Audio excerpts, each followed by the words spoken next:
results. Here's Brandon Strickland from Recommended Collision Center, Jinx Avenue in Panama City. At Recommended Collision Center, we're all about taking care of our community, and advertising on 104.3 ESPN Northwest Florida has helped us do just that. Social media ads were getting stale, but the Sports Blitz with Paul Wilson gave us a fresh way to reach local customers. We've seen more vehicles coming in for estimates, more phone calls, and more people recognizing our name. It's been a great partnership for our business, pairing up with 104.3 ESPN Northwest Florida. To see how 104.3 ESPN Northwest Florida can help grow your business, go to espnpc.com and click the contact button. Get your message heard and cut through the clutter. Go to espnpc.com and click the contact button.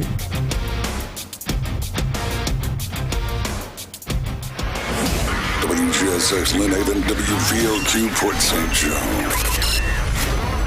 ESPN Northwest Florida. The bracket is busted and the underdogs are hungry. Tomorrow, the madness returns. Garcia for three, got it! It's the Sweet 16 on 104.3 ESPN Northwest Florida. Can the Tide roll past Michigan? Will the Vols dominate the Midwest? And that might be the dagger. The Sweet 16 begins tomorrow at 6. On your home for March Madness, 104.3 ESPN Northwest Florida. 5, 4, 3, 2. Stand by. On my mark. You survived the workday. Now survive the truth. Don't you want to have the best 12 teams in college football playing each other? It's time for the hardest hitting 2 hours on the Panhandle. I love it. You're coming through. You got it, baby. Now into the huddle with Paul Wilson on the Sports Blitz. It is a joyous day. I love your show. From the Emerald Coast to the edge of the atmosphere. You gentlemen lift us up every day. 104.3 ESPN Northwest Florida. What it do, people? It's the homie Lil Cash. Right now you tuned in with Paul Wilson on the Sports Blitz. 104.3 ESPN, Northwest Florida. The hottest sports show in the South. Let's go. It's Lil Cash with another hit with Paul Wilson on the Sports Blitz. Where they talk trash and they talk ish. When it comes to sports, man, they too legit. It's 104.3 ESPN. If you love sports, better chime in. NFL, college, local sports, they got it. NBA, they got it. Sports Blitz, the topic. The show hottest wasabi. Better tune in and go watch it. Sports Blitz with Paul Wilson. If you even tried, you can't stop it. Bone Crusher gon' pop it. No Jeff gon' pop it. Go like, comment, subscribe, and share. Right now. We are live and local right here at 104.3 ESPN Northwest Florida. The Sports Blitz with Paul Wilson on this Wednesday here in beautiful Panama City Beach. Thanks so much for joining us today. Don't forget, tonight at 7:30, we got some knit basketball. The NIT, Auburn versus Nevada, right here, 7:30 tip-off. Don't forget as well, you can also call in, text in on the Red 7T's phone line, 850-215-6290. Also today, I know I keep saying also because this is a power-packed show. We're going to do something crazy today. It's going to be awesome, and we're going to have a fun time doing it. We have in studio right now a Topps 2026 Baseball Series 1 egg.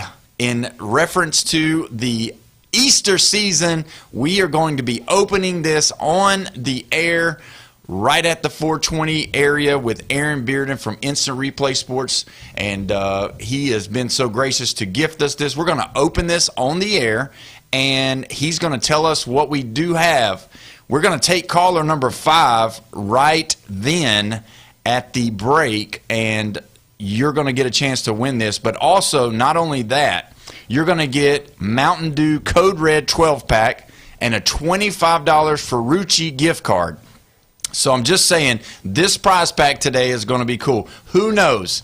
And I'll tell you this, I will fight Jeff if there's a Shohei Ohtani autograph in here that we're going to let you have it, and we're not going to let Jeffrey have it. He keeps looking at it, and he keeps staring at it, and I'm just getting a little freaked out a little bit. Just stay over there, big guy, and we're going to do that today at 4:20, so don't forget to tune in.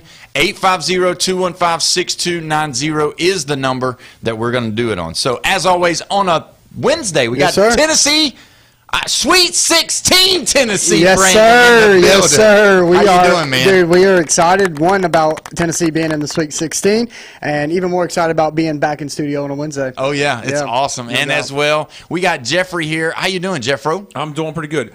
There's got to be some chocolate in there. There's not. I wondered why you kept looking at me with this egg. Easter. It's Easter. It's not ready for it yet. It's not there yet, but we're close. We're very close. Maybe the card is made of chocolate.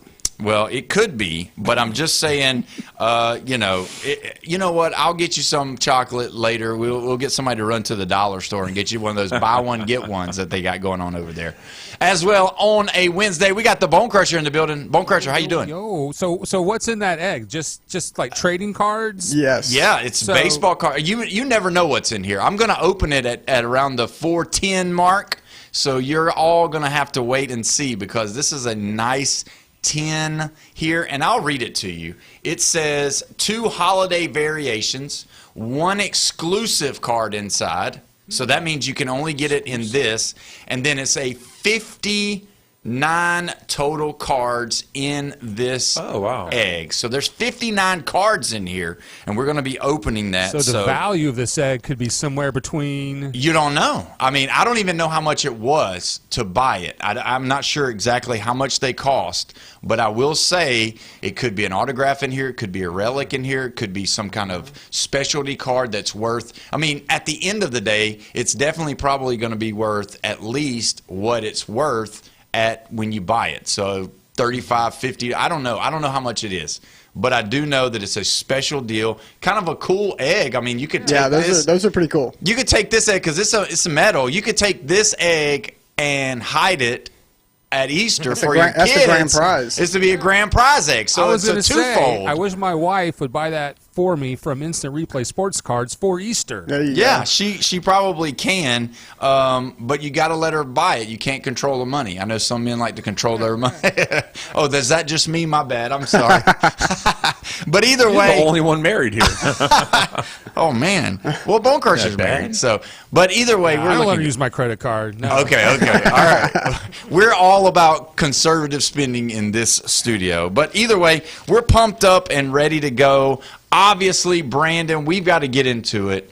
These Tennessee Volunteers, they have surprised everybody. Yeah.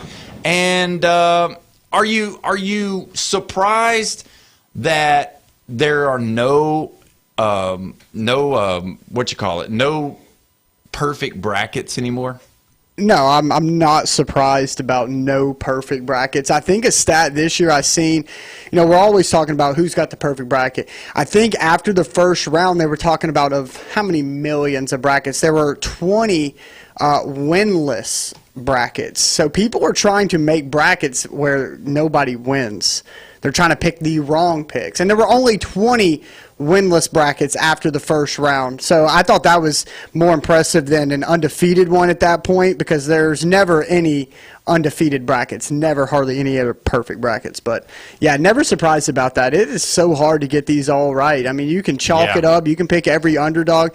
It's hit or miss. I mean, there were definitely some upsets in the first round, ones we didn't expect, ones we might have predicted, ones we may not have predicted. But it's always it always is some March Madness, no doubt. So Tennessee, I mean, their road is pretty tough. I mean, we've talked a lot about the tournament. We haven't specifically talked about Tennessee because we were waiting for you. I appreciate that. We knew you were going to show up in the orange, and we knew that you were going to do it double-decker. I'm here representing. I want to let you know that Tennessee did break a quote-unquote like record. They're the first team since the tournament expansion in 1985 to play 2 30-plus win teams in the first and second round and beat them. Because of Miami, Ohio. Yes, yeah. They were 32-1, and I think Virginia was 30-5, and we beat both those. So we're the only team ever to face a 30-win team in the first and second round and win. So I thought that was pretty cool.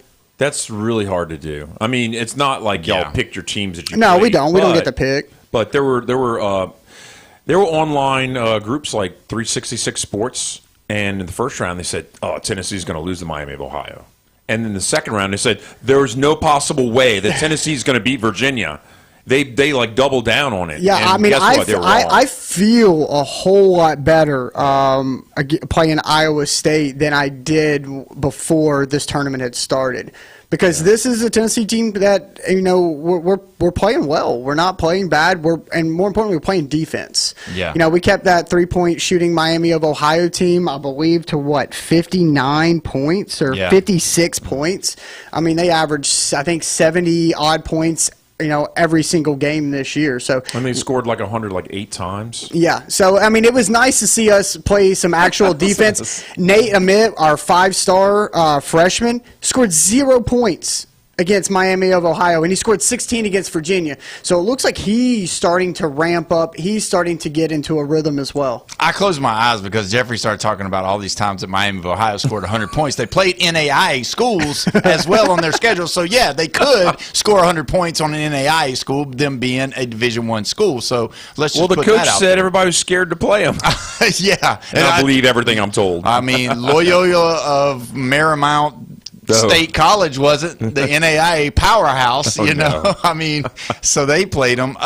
When you look at that, how does it make you feel knowing that it's everybody for the most part? If you looked online, obviously, if you looked at the brackets, everybody picked Virginia to beat Tennessee, and knowing that you guys were able to do that, how does that make you feel going against another bigger team that everybody's already picking?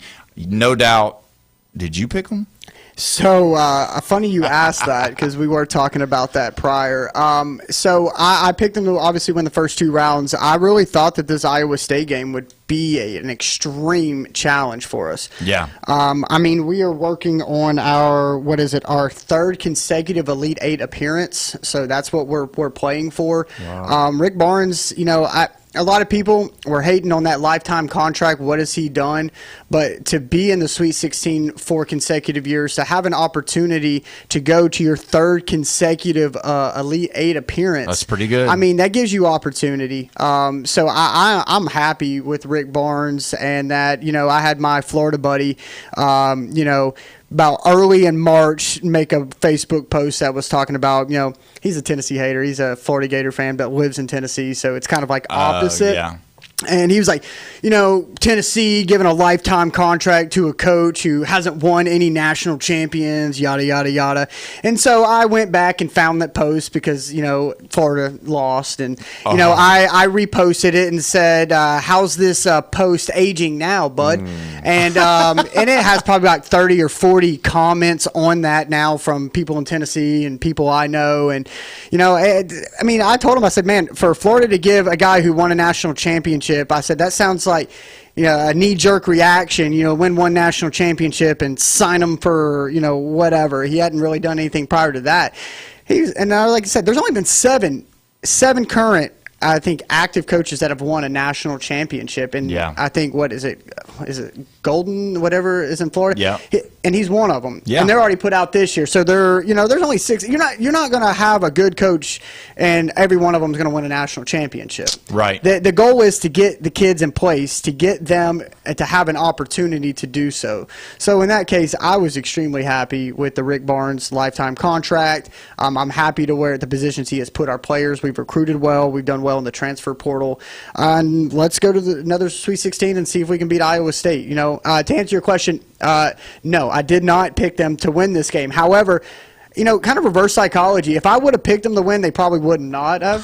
So if I pick against them, they might win. So let's obviously rooting for my team, you know, so I really hope to see us win that one. I'll tell you who would be very happy with going to the Sweet 16 or the Elite 8, LSU in basketball, because they're nowhere to be found. They don't even make the tournament nowadays. So, I mean, we were looking forward for LSU for baseball season, but that's kind of went out the door too. So I guess we're already looking for Lane Kiffin and look at spring training. This is the first time I come in the radio station that I'm sure that Jeff's going to want to talk about LSU football today. You ready for it? I mean, they're here. and it's crazy to look because I'm looking at these Sweet 16s, and I mean, with you all on one side, you got 4 quadrants, but on the right side quadrant, the Midwest and West, you've got Arkansas, you've got Texas, you've got Bama, and you have Tennessee. All the SEC teams are left on that side. So, I mean, 4 of the 8 on that side, we have an opportunity because none of them are playing each other in the Sweet 16. No. So, I mean, at least I would say a couple of them are going to make it to the Elite Eight. Advance. Would that be shocking? Or is it more shocking that a Big Ten team is going to play for the championship? You know, for a conference that hasn't won the national championship in basketball in 25 years, it wouldn't necessarily surprise me. Was it? Michigan State, I believe, in 2000 and I think it was 2 or 3. Yeah, something like that. It's been 20 plus years since the Big Ten has won a title in basketball. So no, it wouldn't surprise me. I expect probably the ACC or the SEC to probably take this one home. Oh wow. Do you feel the same way? Well, the ACC's only got Duke. I mean, you really, they're the favorite. So, and you look at it, and everybody's looking at Michigan and Duke. I told you 3 guys who are pretty much in the running for the best bracket. They have those 2 teams in the final, Michigan and Duke, and I have Arizona winning it all. So I guess that's all my chips are in one bucket with Arizona. I know, and I'm just like sitting here going, yeah. But are you? I get what you're saying. You're just talking about your bracket. I know your bracket matters. But I'm asking you, what do you think about? The problem is that a conference is like a bucket of teams, and you just throw them in there, and you're like, okay, these guys are all together. They aren't coached by the same people. They don't have the same players. Some of the players aren't even from this country. You know, and so you really don't have a collective of this group is all the same. They're not. You know, they play. And UCLA, I mean, you know, you've got schools from East and West Coast in that conference. So it's crazy to even think that the Big Ten is going to just have all these teams in there like they do right now. But like the SEC, for example, they play a certain style that the Big Ten doesn't play. Even though you say they're not coached by the same, they're coached the same way because their games seemingly go the same way. They recruit the same way. If you look at how they play, they recruit the same way. They play the same way. Their conference is the same. But then when you look at the Big Ten, it's totally different. It's just the same way in football. You know, you can go watch a Big Ten football game and you can go watch an SEC football game. Not that one's better than the other necessarily, but when they play each other or when they play each other in their conferences, it's totally different watching it when you go watch an Alabama play a Georgia compared to watching Michigan and Ohio State play. They're 2 totally styles of difference. Is the Big Ten more orchestrated and more play oriented? I think so. And ACC used to be that conference. I think the Big Ten, they play a little slower. Yeah, I mean, they play a little methodical. They play, you know, and I'm looking at that kind of going like, man, I mean, I know they played Prairie View, A&M, but Florida scored 114 points first round. Seemed pretty easy. High scoring. They were fast-paced, shooting threes. Iowa held them to 72. I mean, Iowa plays a slower game of basketball. They got it. You know, and that's the thing. If these teams, like if Florida would have gotten up on these slower teams, these teams can't play slow. You can't play slow to keep up. Right. You can play slow when you're ahead. Yeah. So that's the whole thing. And so if these SEC teams are going to want to really compete with these Big Ten, they're going to have to play their style and be able to enforce their style of play. They get into these slow playing. I don't think a lot of these SEC teams like Arkansas, Texas, Bama especially. Bama's a high prolific three-point shooting team, and if it ain't falling, you know, you're not winning. Yeah. So I believe that they've got to impose their will as far as their game plan on some of these conferences. That is a great point, and I'm glad you said all that, because when you look at exactly what happened to Florida, that in a nutshell is what happened. They were missing their shots early, shots that they normally make. Then Iowa slowed it. I keep wanting to say Purdue, but Iowa slowed them down and then made it so difficult for them to come back because they wasn't playing that up-style, fast-paced basketball that SEC normally usually plays. Because if you look at it, you got prolific scoring from Alabama. Yeah. You got just almost right there with them is Arkansas. Yeah. Then you look at what Florida did. Yeah, for sure. You got to look at how Georgia played, how Tennessee played, how Vandy played, how Texas even played. And that's the thing about it, the pace of the game. If you look at how Florida got so far behind early on, and then they had to play catch-up, and then you watch what Iowa did. They played their style of basketball, which is run down the play clock and pass the ball and hope for a if they make the shot, fine, but they also are looking for a missed basket offensive rebound and then start over. Yeah, and they're going for the best shot. Like, I mean, so like teams like Iowa, I mean, they're not always looking for the three-pointer. They're looking for the open man. They're looking for in the paint. I'm sure, I guarantee you, if we looked at the stats, Iowa had more. Guarantee you Florida's a bigger team. Yeah. And I guarantee you Iowa probably had more points in the paint because they're not out there just shooting. They're going out there and then they're, two-pointer for two-pointer, and Florida keeps missing. And it's hard to chip into the league when you're just bricking every three-point shot. So, I mean, Iowa just consistent, steady, and that's what made them win the game. Iowa's best three-point shooter was off. Mm-hmm. And that was the biggest kicker. And it's like, if we look at it from the beginning until that game took place, you would have never thought Iowa would have outscored Florida in the paint, but they did. Yeah. They did outscore them, and that's the thing. And so that scares me for Alabama. Now, it doesn't scare me for Arkansas. Do you know why?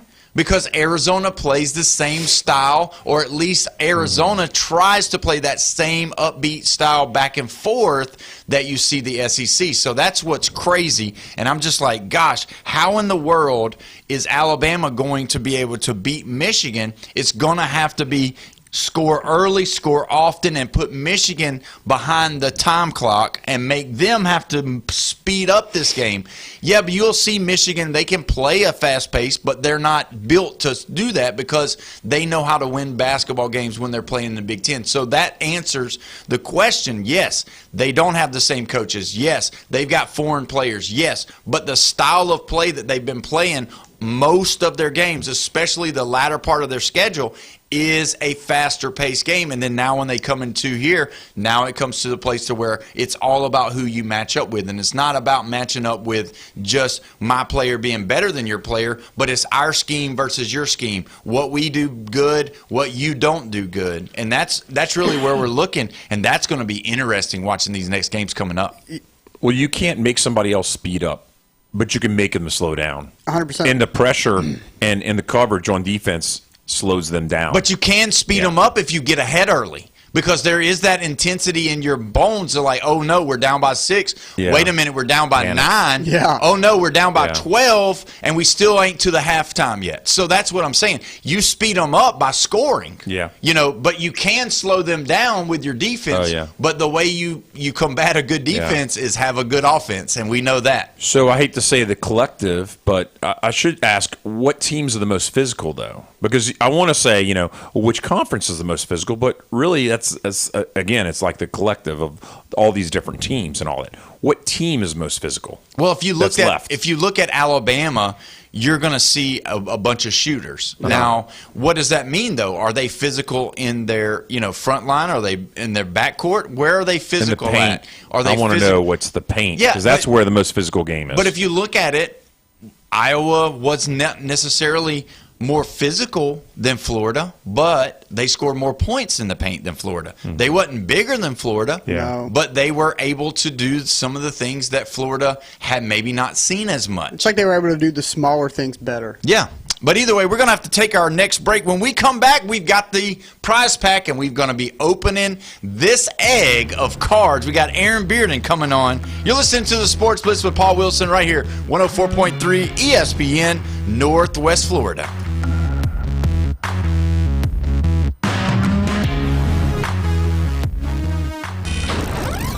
Taking your hot takes, rants, and takedowns. Let's hear it on the Red 7T studio line. 850-215-6290. The bracket is busted and the underdogs are hungry. Tomorrow, the madness returns. See it for 3. Got it! It's the Sweet 16 on 104.3 ESPN Northwest Florida. Can the Tide roll past Michigan? Will the Vols dominate the Midwest? And that might be the dagger. The Sweet 16 begins tomorrow at 6 on your home for March Madness, 104.3 ESPN Northwest Florida. Good afternoon. This is Anna with your weather forecast from ESPN Northwest Florida on this Wednesday. Partly sunny the remainder of the day with a wind around 7 miles per hour coming out of the south-southwest and 74. Tonight look for mostly clear skies with a temperature near 65. Tomorrow a high around 73 and sunshine. Friday, very warm with a high of 75 and a variety of mostly sunshine and slight fog. This weather forecast is brought to you by Earthworks of Northwest Florida. Thank you for keeping that dial on ESPN Northwest Florida. Rely on it. PCB Hobby, the beach's premier hobby store for sports cards, comics, coins, and trading card games. PCB Hobby carries the largest selection of boxes and packs from the latest releases of brands like Topps, Panini, Leaf, and more. Looking for a specific player or team? PCB Hobby has a wide assortment of raw and graded cards. They carry parallel rookie, game used, and autographed cards in both modern and vintage. Have a collection you want to sell? We buy, sell, and trade. PCB Hobby on Back Beach Road, just east of Florida Linen. Call 850-320-8388. Are you ready for another historic season at the bank? It's time to lock in your seats for 2026 by placing your deposit now. Next season will be played at Everbank Stadium, but seating capacity is limited due to in-bowl renovations, and spots are going fast. Don't miss out on your chance to see the season's biggest matchups and highlight real moments by placing your deposit at jaguars.com/tickets or by calling 904-633-2000. Go Jags! Your home for college basketball. ESPN Northwest Florida. Coming up tonight, your Auburn Tigers versus the Nevada Wolfpack. It's the NIT quarterfinals with a trip to the Final Four on the line. Coverage from Neville Arena coming up tonight at 7:30 on your home for the Auburn Tigers. ESPN Northwest Florida. Now, taking your collection to the next level. It's the Instant Replay Sports Cards Box Break. With Aaron Bearden on ESPN Northwest Florida. Welcome back. You're listening to the Sports Blitz with Paul Wilson right here, 104.3 ESPN Northwest Florida. Your spot for the NIT tonight. Auburn Tigers versus the Nevada Kaepernicks. I meant the Wolfpack. Coverage starts at 7:30. Tip-off is at 8 o'clock right here at 104.3 ESPN Northwest Florida. Don't forget also, you can check it out on the ESPN Northwest Florida app. And speaking of the Northwest Florida app, if you go and you download it and you click the button there that says contest, you can win the opportunity to win a $25 gift card to Ferrucci's restaurant as well. So go do that. Don't forget, you can call in, you can text in on the Red 7T's phone line, 850-215-6290. We're honored today to have Aaron Bearden on the line from Instant Replay Sports Cards. Aaron, how you doing today, my friend? Pretty good. How about you guys? We are doing fantastic. Obviously, a lot of our viewers were able to check us out on the Facebook page. We did a little bit of an inventory of your store today. That was awesome, and we're excited about that. And then don't forget, we're going to be opening the cards here in just a moment. This beautiful egg. I feel like the Grand Poopah egg is sitting right here in front of me. But I've got it ready to be opened, and we're going to go through that here in just a moment. But how's it been going in the sports card area, and what's coming out this week, Aaron? Well, it's been good. It's always a busy time right now. The Topps collectors starter kits just came out today, which is a pretty cool product, something new they haven't done before. And that's it's a good way to get a collection started if you know somebody that's interested in getting into cards. You get some packs in there, some baseball, you get some basketball, you get some collecting supplies. So really everything you need to get a collection going. And, those just came out today. Then I think Topps Celebration Baseball comes out tomorrow. What are those that you were talking about, the starter kit? What is that going for to start it out? Because I know there's a lot of young kids that – they're wanting to do a, start up and get involved in that. How much does that cost? Is it pretty good?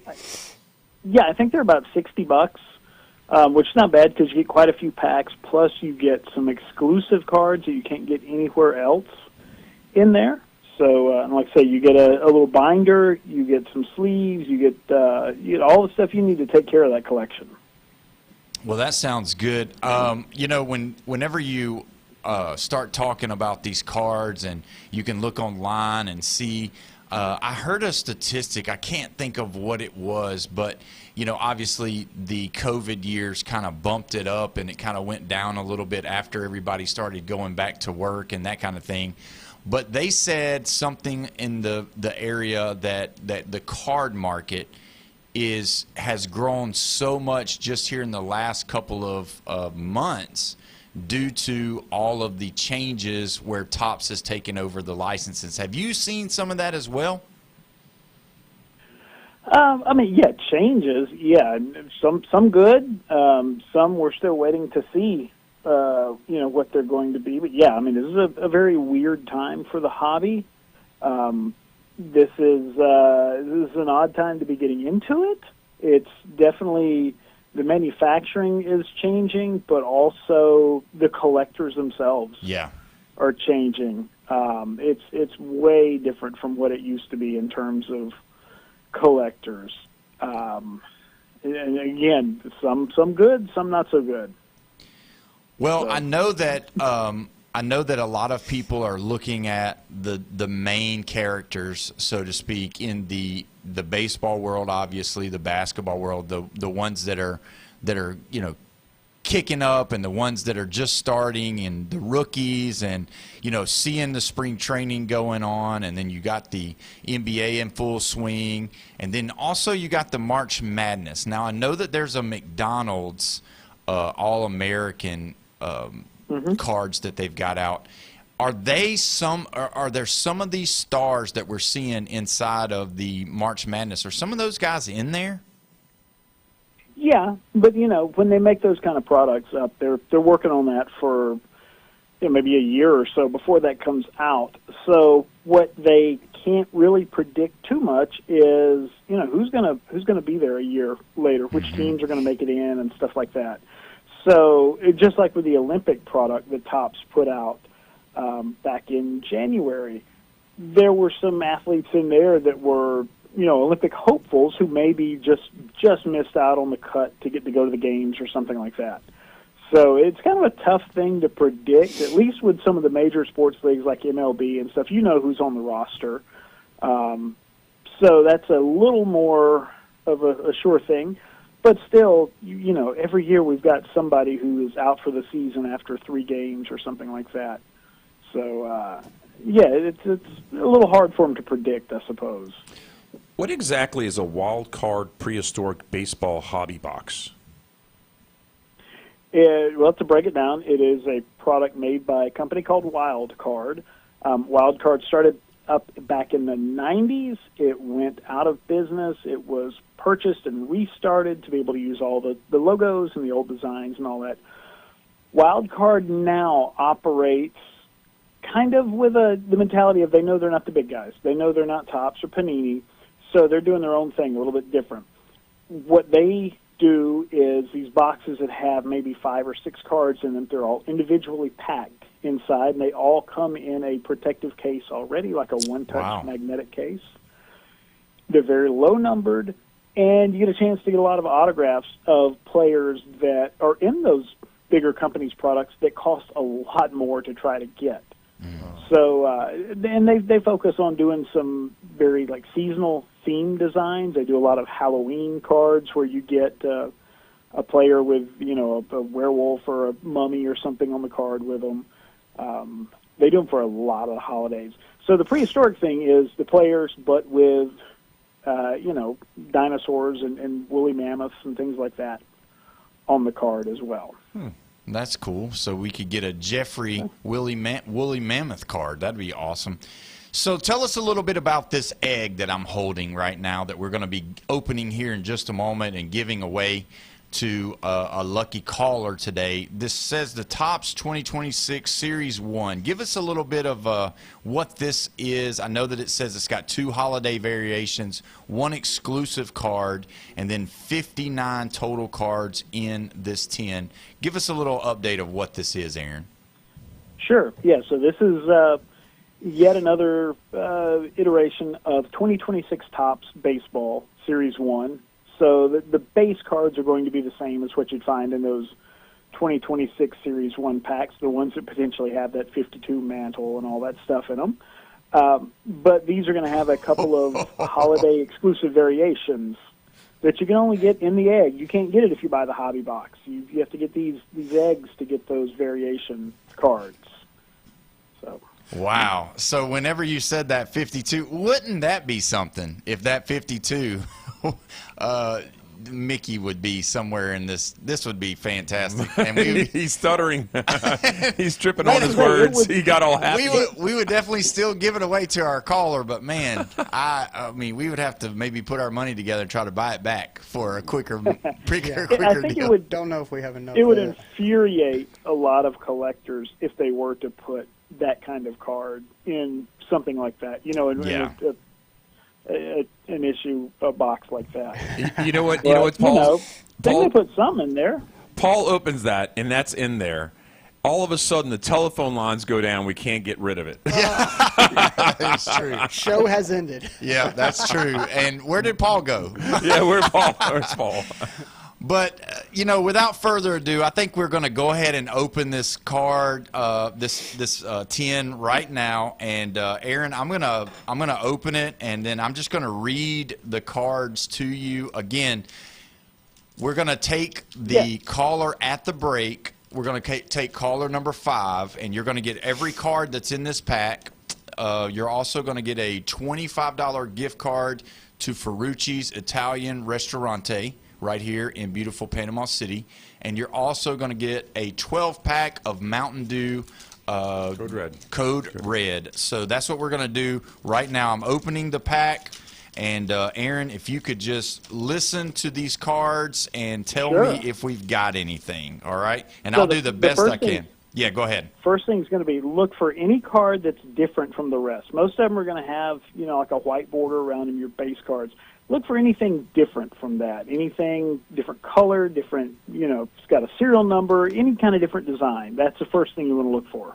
So the first card is obviously going to be a base card. It's Kyle Bacchus, pitcher for the Arizona Diamondbacks. I got J.T. Ginn, got Ryan McMahon, Jacob Mizorowski. Good pitcher. A New Age Athletics card, Brian Bello, O'Neal Cruz, Bragley Rodriguez, Brendan Donovan, South Alabama native, Houston Astros team card, a Bobby Witt Jr., Mookie Betts, Jacob Young, Matthew Boyd, Spencer Horitz, Wickelman Gonzalez, Ramon Uraz, Edmund Sosa, Jack Perkins, Sean Murphy, Atlanta Braves. There we go. Will Warren, New York Yankee, Jeff's favorite. Jacob Melton, Bo Naylor, Brian Wu, Carson Wisenhunt, Tyler Freeman, Adolis Garcia, a Kansas City Royals team card, Gunnar Henderson, great guy from the U.S. team. Oh, yeah. Teoscar Hernandez. There you go. Michael McGreevy, a Toronto Blue Jays card. That's also for Jeffrey. He likes the Canadians up north. Nolan Chanel, Johan Duran. Okay. Johan Duran. A Christian Campbell Future Stars card. There you go. A National League leaders Juan Soto, Pete Alonso, and a Kyle Schwarber. Lawrence Butler, Brett Beatty. A Future Stars Dylan Cruz. What? Yeah. A Dodgers duo of. It's got Shohei Ohtani on it, so not an autographed, but yeah. Andrew Abbott, Landon Roop, Shishangi Ogazawa. That's pretty good. Mickey Moniak, Victor Robles, former #1 pick. Okay. Oh, wow. Troy Johnston, Romy Gonzalez, Jonah Heim, Samuel Basala. That's a good one right there. That's a good one. Okay. Samuel Basayo. Yep. Yeah, that's his rookie card right there. All right. Oh, I didn't see that. It says RC on there. Casey Mize, Junior Caminero. Another good one. Yeah. Hit a bunch of home runs last year. Carson Williams. Another good Tampa player. Shota Imanaga. Cubs pitcher. There you go. Cubs. What's this? So your backwards here we card. go. So I got some backwards. He made it to the backwards Here's a card. special. So now we can flip those over and kind of go over those. All right, a green background Jimmy Crooks rookie card. Okay. A green Garrett Crochet. Yeah, good pitcher. Very good pitcher. Was his second in the Cy Young last year. What's this? Like a green and pink, like a Suds background, Byron Buxton. Byron. Nice. Byron's a great player. And then it's almost like a refractor-looking card, Camilo Doval. Camilo Doval? Yep. What's that? And then a USA rookie card, Roman Anthony. Oh, wow, that's cool. Nice. Stars of the MLB. Yeah, that's probably the highlight of that egg. Roman Anthony is probably one of he's one of the hottest rookies right now. Oh, Aaron, what do you say? Yeah. It says 25 on the back. I don't know if that's So 25 would be that is the Stars of the MLB is a subset of this thing. So it says SMLB, so Stars of the MLB 25. So there's at least 25 Stars of the MLB. So you collect, this is 1 through 25, maybe a 26, 27. But you got to look at the index to see how many Stars of the MLB. But so that's one of the most valuable ones. So that's a good one. And then a 75 issued Ricky Henderson. Hey, old Ricky. The old Ricky You Henderson love him. one. So, yeah, that was my favorite player growing up. Does it come from a piece of a base he stole? No, unfortunately. Wouldn't that be something? So, out of those cards, Aaron, obviously I said a lot. What are you thinking as far as being the best card in the stack? Sounded, without seeing them, to see, the different level of parallels or whatever, it sounded like Roman Anthony. It's hard to go wrong with Roman Anthony right now. So that's what I thought too. So that's fantastic. We appreciate you doing this. This is awesome. Some lucky caller is going to get this. And I'll tell you this, I think this Roman Anthony card, it's a rookie card. It's got the stars and the stripe. It's got him in the green Red Sox city jersey, I guess. Well, maybe not city jersey, but just a green Red Sox jersey, and looking really good. That card right there, if he keeps going like they're saying that he's going to be the MVP this year, that card could be worth a nice little penny. So this egg, what does it usually normally go for? They are, I think, about $17. Wow. I'll tell you what, you could break this thing apart and sell it, and it's well worth over $17. I paid $5 for the one that's probably the 30th best in there, and that's Dylan Cruz. Yeah. I would buy that Dylan Cruz because, me being an LSU person, I saw him in person at the College World Series. Is kind of, it means something That's more. cool. Yeah. I mean, that's the collecting is within the eye of the beholder. Exactly. I mean, so it's like what may be worth nothing to me, you pay $5 for. Yeah. So, I mean, that's a big part of collecting. So you're saying you would give a quarter for that, and I'll give you $5. But I'm sure that, I mean, you can attest to that, Aaron. I mean, like, card may not be valuable, but, it goes on a bid, and you got 2 Tennessee Volunteer fans trying to bid on this dollar Peyton Manning card, and it's going to be $10 before somebody gets it because they just want it. Wow. Sure. So let me ask you, on the Roman Anthony card, can you describe, like, the background of it again? Yes. Sort of the design? It's a refractor. It's kind of got like red stars. Red stars. Kind of almost looks like a little bit of like an American flag look in the background type. And it's got the rookie card RC at the bottom. It's like the Stars of the MLB insert in this set. Real nice looking card. Which is really cool because what's the number on the background? Or the number of the back of the card, I'm sorry. SMLB-25. Okay. I'm pretty happy about that. That's a really cool looking card. Sounds like you have a database just looking it up. Yeah, What? Yeah, eBay. Yeah, eBay. Yeah, I mean, I'm not here to promote anything, but yeah, Market Movers is a really good one to track cards on. They usually can track all eBay sales and. We just do eBay because all those other apps, they're basically at best taking the info from eBay, and at worst, they get fooled by things. So if you just go direct to eBay yourself, you can kind of look at what you're getting the data from a little better. Yeah, and it's always important to go to last sold, not what people have them listed for. Oh, yeah, that's true.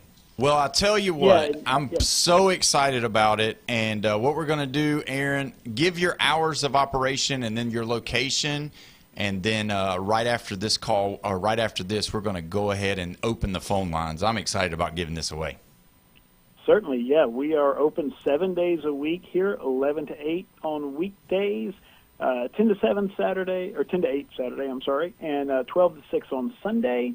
We are 752 West 23rd Street. That's a Stanford station right here with Sweet Frog and El Jalisco and Academy Sports.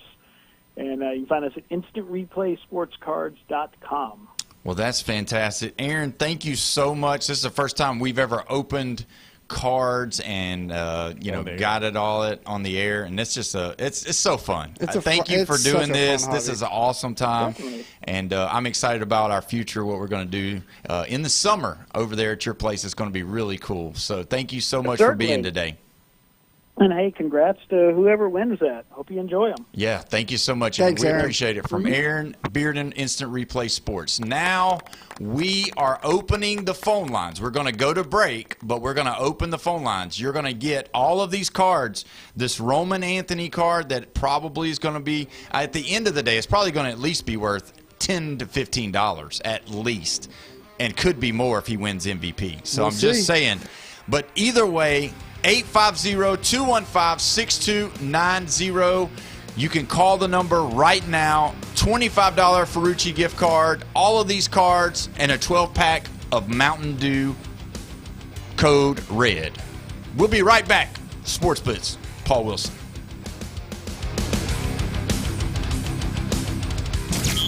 Call or text us now on the Red 7T studio line. 850-215-6290. This just in. Get the latest sports news, scores, and updates from 104.3 ESPN Northwest Florida. Follow us on Facebook for exclusive content, behind-the-scenes action, live streams, and the chance to interact with your favorite hosts. Stay connected. Stay connected. Stay connected. Join the conversation on Facebook, YouTube, and Instagram. Search for ESPN Northwest Florida and crush the follow button. I follow you on social media. We're always here to keep you in the game. That's the buzzer. And on Hard Rock Bet, buzzer beaters mean bonus bets. Every time a team you bet to win or cover hits a game-winning buzzer beater, you score a $25 bonus bet, an extra $25 on top of your winnings. Just opt in and bet $5 on any team. As many teams as you want, all tourney. Win bonus bets at the buzzer, only on Hard Rock Bet. Payable in bonus bets, not a cash offer. Offered by the Seminole Tribe of Florida. Must be 21 plus and physically present in Florida to wager. Terms and conditions apply. Concerned about your gambling? Call or text 1-833-PLAY-WISE. Los Rancheros has been doing it right for 20 years. Los Rancheros brings a top-shelf dining experience to you with the opening of their beautiful new building. Watch all college and pro games on Los Rancheros' 14 large-screen TVs with great drink specials daily from 2 to 5 and during all the games. Los Rancheros, the place for live sports and great food on 23rd Street between Jenks and Harrison. The bracket is busted and the underdogs are hungry. Tomorrow, the madness returns. It's the Sweet 16 on 104.3 ESPN Northwest Florida. Can the Tide roll past Michigan? Will the Vols dominate the Midwest? And that might be the dagger. The Sweet 16 begins tomorrow at 6 on your home for March Madness, 104.3 ESPN Northwest Florida. Live, local, and now worldwide. The Sports Blitz with Paul Wilson. Serving the universe at 104.3 ESPN Northwest Florida. Welcome back. We are live and local right here at 104.3 ESPN Northwest Florida, your spot for Auburn basketball. Don't forget, Auburn tonight will be playing against the Kaepernicks, and I meant the Wolfpack.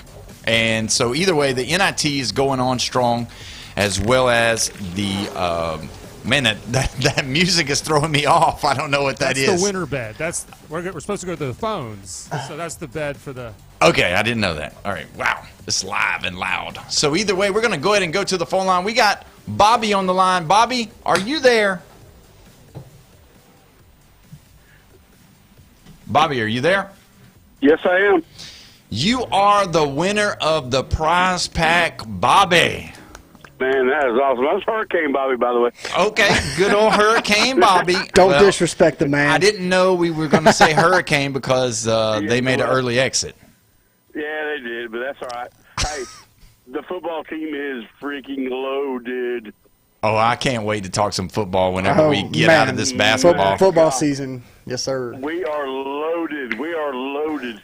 I mean, last year was the tip of the iceberg. We are loaded this year. That's what I'm talking about. So anyway, let's look at we've got your cards here. So it's pretty exciting because Roman Anthony, one of the newest stars, one of the guys that Aaron Judge that card sounds awesome. Yeah, Aaron Judge and all of those guys have said that Bobby Witt Jr. and Roman Anthony are the future of baseball, of future of USA baseball. What's cool about this card is that it's got the USA stripes on it, which is really cool, and the stars. That sounds awesome. So, definitely a keeper.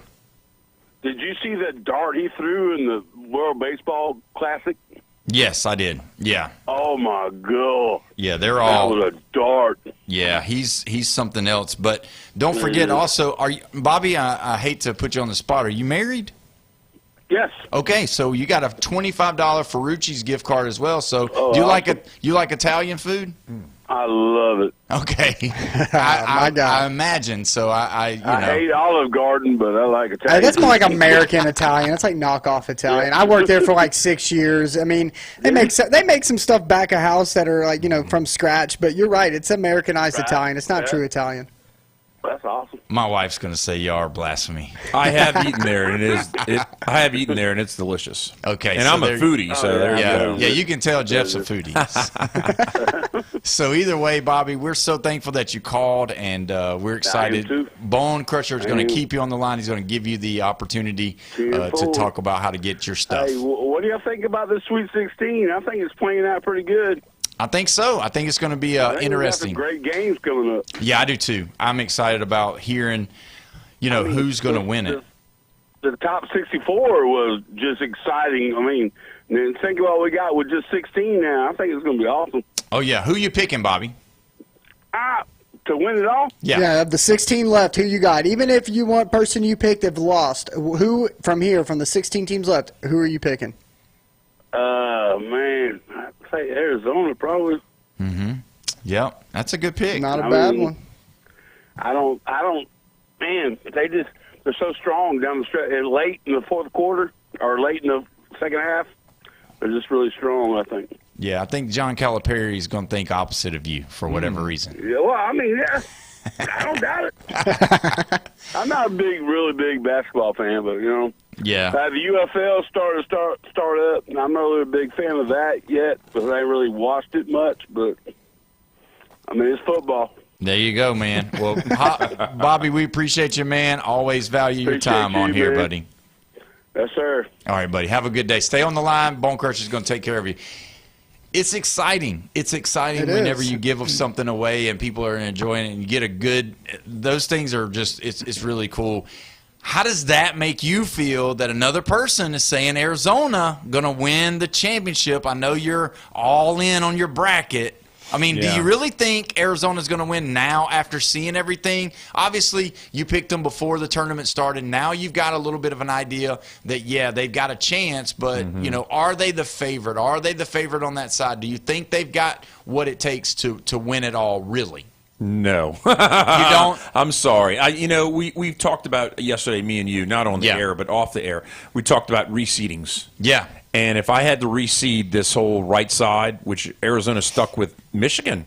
Yeah. I mean, let's talk about it. These two could be the top two teams left in. Yeah. And Duke could be the third. Right. Houston is in the conversation. And then, who knows what happens. I mean, Iowa State's a great team, don't get me wrong, but Tennessee could take them out. It's an any given Sunday type situation now in this tournament. Agreed. Are we going to be at another point where we see the actual two best teams in the semifinal or the quarterfinal? Or, are we really going to see the best two teams at the end? Because that's obviously the goal of all of this, is to get the two best, but you obviously can't do that. Sometimes you're going to have the best two teams on one side. That's just kind of how the ball falls. But are we going to be able to see it? We're likely to get an Elite Eight or a Final Four game between that St. John's and Duke game. If that game's close, I mean, those two teams, they're pretty. That's Sweet 16. That's a Sweet 16 game. He's talking about, are we going to get some of these elite matchups earlier than later? And I think that might be one of those games where you look and say, dang, these two teams are really good, and they shouldn't have had to meet in the Sweet 16. Maybe a little later, but we'll get to see that real soon. Do we see any more blowouts in these next games at all? Are the next 8 games going to be blowouts, or are they all going to be relatively close? If you would try to think. Who is Houston playing next? Illinois. There you go. I'm sorry. That's the one I see in the Sweet 16 could be a blowout. That kind of goes back to our first conversation, though. Illinois is going to be one of those teams that, kind of slow it down. They scored 105 against Penn, but who's giving the Ivy League champion any chance? Yeah, in they're the not world? giving them nothing. So it really all depends. The style of plays. For example, if Bama's 3-pointer ain't making it, Michigan will rout y'all. Right. You've got to be able to hit it. They'll beat you by 20. But if you're hitting it, it's going to be a neck and neck game, and I think y'all going to be right there and have a chance to go to the Elite Eight. No doubt about it. Would it surprise you, though, if Alabama does come out hot, that they get so much ahead that Michigan struggles because maybe their tough suit is not shooting the 3-pointer? It depends on how far ahead, because like I said, these slower, like Big Ten teams, the more methodical, they can keep doing what they're doing and still slowly catch you. They don't have to panic. Now, you get up by 12, 15, and you start taking care of the ball, then they're not gonna have a choice they're not gonna have enough time just to chip away. They're gonna start taking chunks away. Right. So it really depends on how well Alabama dictates that game against Michigan, and some like these other teams. So just kind of depends on how you control it. Yeah. Would it surprise you, though, if an Alabama and Arkansas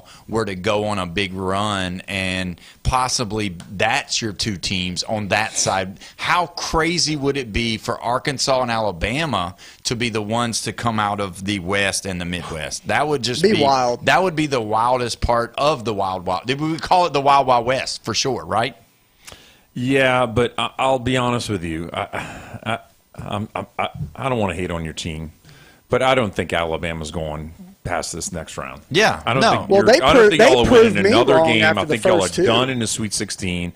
I think Tennessee has a better chance against Iowa State. I'm sorry. And I hate to say it. I'm not calling it a blowout. I'm just saying that Houston's my only blowout in this round. Yeah. I think Alabama has the potential to possibly lose by 12 points. Wow. That's not a blowout to me. Yeah, anything above 10 to me is a blowout for the most part. Obviously 20. So you're thinking if 10's or 12's not a blowout. 12's not a blowout. So you're saying 20. So you're thinking Iowa State's possibly going to beat Illinois by 20 points No. Houston. Yeah, Houston's going to beat Illinois. Illinois by like 22. Yeah, they're going to crush them. You think it's going to be like that crazy? Oh, yeah. It's not even going to be close. Absolutely. Even though they're the 4th-ranked team or they're the 5th-ranked team in the Big Ten, Illinois. Are they the 5th or 3rd or 4th? Yeah, they're 4th or 5th. Yeah, they're up in there. Because you've got... Because they're a 6th seed, right? Michigan is... Are they a 6th seed? Michigan's North Carolina was a 6th seed. Michigan's number 1. Yeah. Who do you got as... Illinois was the number 3. Purdue was a 2, so yeah. Wow, they were 3. So see, I give them disrespect. I'm sorry. They aren't a 3 seed to me. Michigan, Purdue, then Illinois, then Nebraska. And then Nebraska's a 4 seed, so they're behind them, according to the NCAA ranking seedings. And then if you look at how he, how they put him in the So what's tournament. your big blowout? What do you think is going to be the biggest margin of victory in this Sweet 16? I don't know, because I'm really thinking Because you're not saying it's Alabama. I'm thinking there's not going to be a blowout. I honestly don't think there's going to be a blowout. When we come back from the break, though, at the top of the hour, what we're going to discuss is what is going to be the outcomes of the next 8 games. We're going to discuss it. We're going to let's make some Sweet 16 We're going to picks. make some Sweet 16 reseeding picks. almost like. Yeah, we're going to reseed. We're going to reseed what we think is going to happen. And we'll keep it up, but we'll also check in and make sure if you missed it yesterday, we'll give you your number and the people that are up to date on our bracket challenge, and some of you that maybe aren't up to date on our bracket challenge. So either way, when we come back, we're got a lot of stuff to talk about. Thanks for listening. We're getting ready to get kicked off right off the top of the hour. You're listening to the Sports Blitz with Paul Wilson, 104.3 ESPN, Northwest Florida.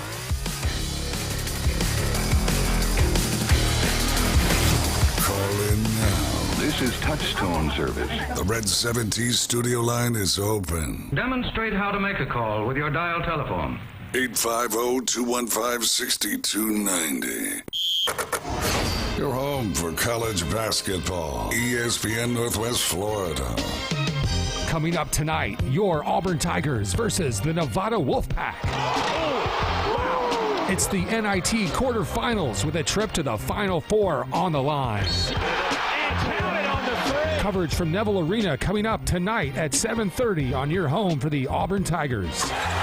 ESPN Northwest Florida. This is Joanna with ESPN Northwest Florida. Here is your weather forecast on this Wednesday evening. As we head into tonight, mostly clear skies and a low of 62 with a calm wind. For tomorrow morning, mostly sunshine and a temp near 72. In the afternoon and evening, a wind 5 to 10 miles per hour, sunny and a high around 75. For Friday, slight fog in the morning and then mostly sunshine and a high of 75. This weather forecast is brought to you by Earthworks of Northwest Florida. Thank you for listening to ESPN Northwest Florida. Rely on it. Are you living with chronic pain, anxiety, or sleepless nights? You don't have to just get by. You deserve to thrive. At Thrive Alternative Medicine on Panama City Beach Parkway, Dr. Laughlin and counselor Suzanne Clark provide a compassionate path to relief, from medical marijuana card certifications to professional mental health counseling, managing conditions like PTSD, chronic pain, and the complexities of cancer. Book online at thrivealternativemedicine.com. thrivealternativemedicine.com. Find the relief you deserve. Are you ready for another historic season at the bank? It's time to lock in your seats for 2026 by placing your deposit now. Next season will be played at Everbank Stadium, but seating capacity is limited due to in-bowl renovations, and spots are going fast. Don't miss out on your chance to see the season's biggest matchups and highlight real moments by placing your deposit at jaguars.com/tickets or by calling 904-633-2000. Go Jags! WGSX Haven, WVLQ Port St. Joe, ESPN Northwest Florida. The bracket is busted and the underdogs are hungry. Tomorrow, the madness returns. It's the Sweet 16 on 104.3 ESPN Northwest Florida. Can the Tide roll past Michigan? Will the Vols dominate the Midwest? And that might be the dagger. The Sweet 16 begins tomorrow at 6 on your home for March Madness, 104.3 ESPN Northwest Florida. Call-ins are not welcomed. They're expected. Pick up the damn phone. I'm ready to go in, Coach. 850-215-6290. Just give me a chance. Now back to the Sports Blitz with Paul Wilson. 104.3 ESPN Northwest Florida. Just give me the damn ball. What it do, people? It's the homie Lil Cash. Right now you tuned in with Paul Wilson on the Sports Blitz. 104.3 ESPN, Northwest Florida. The hottest sports show in the South. Let's go. It's Lil Cash with another hit with Paul Wilson on the Sports Blitz. Where they talk trash and they talk ish. When it comes to sports, man, they too legit. It's 104.3 ESPN. If you love sports, better chime in. NFL, college, local sports, they got it. NBA, they got it. Sports Blitz, the top. The show hottest was Sabi. Better tune in and go watch it. Sports Blitz with Paul Wilson. If you even try, you can't stop it. Bone Crusher gon' pop it. No Jeff gon' pop it. Go like, comment, subscribe, and share right now. We are back live and local at your spot for college basketball. You thought you were just going to watch March Madness. No, sir. We got the NIT tonight. The Auburn Tigers playing against the Nevada Kaepernicks right here, the Wolfpacks. You keep saying Kaepernicks, Paul. Well, the reason why is because that's where Kaepernick played, and that's the only person that I know that went to Nevada. So there you go. Do you know anybody that went to Nevada? No. Okay, do you know anybody that went to Nevada? Just say no. I'm tired, he's I'm tired of the smoke coming out of your ears. But either way, we're so glad to have you joined in. 850-215-6290, the Red 7T's phone line. You know, it was awesome earlier for us to be able to break a box, open these cards right here on the air, and Hurricane Bobby, has won the prize pack. Tune in here for your prize packs. We're going to be giving away a lot. Also, don't forget, if you download the ESPN Northwest Florida app, you will be in for a contest as well to receive a $25 gift certificate to Ferrucci's. So it'll be really exciting for that. We're going to go ahead and go to the Red 7T's phone line. We got Big Nate on the line. Nate, how you doing today, my friend? Good, my friends. How are you guys on the Blitz? We're doing good, fantastic. Brother. So we're talking Elite 8 now. Yes. We're getting up to that number, 16 to 8. That's just the way it works. And I got my picks, and I wanted you guys to evaluate my picks. All right, let's do it. If that's at all possible. Yeah, hit now, it. Really quick, though, that Ricky Henderson would have been perfect in my collection because I was an Oakland A's fan before I became a Mariners fan because I was born in Santa Cruz, California. Okay. Nice. In 1972. So 3 years removed, I was a little bit more of a baseball fan back then. So. Wow. So outside of Brandon, I'm the youngest guy on the microphone right now. I love it. Yeah, keep talking, Nate. Keep talking. I'm feeling great about myself.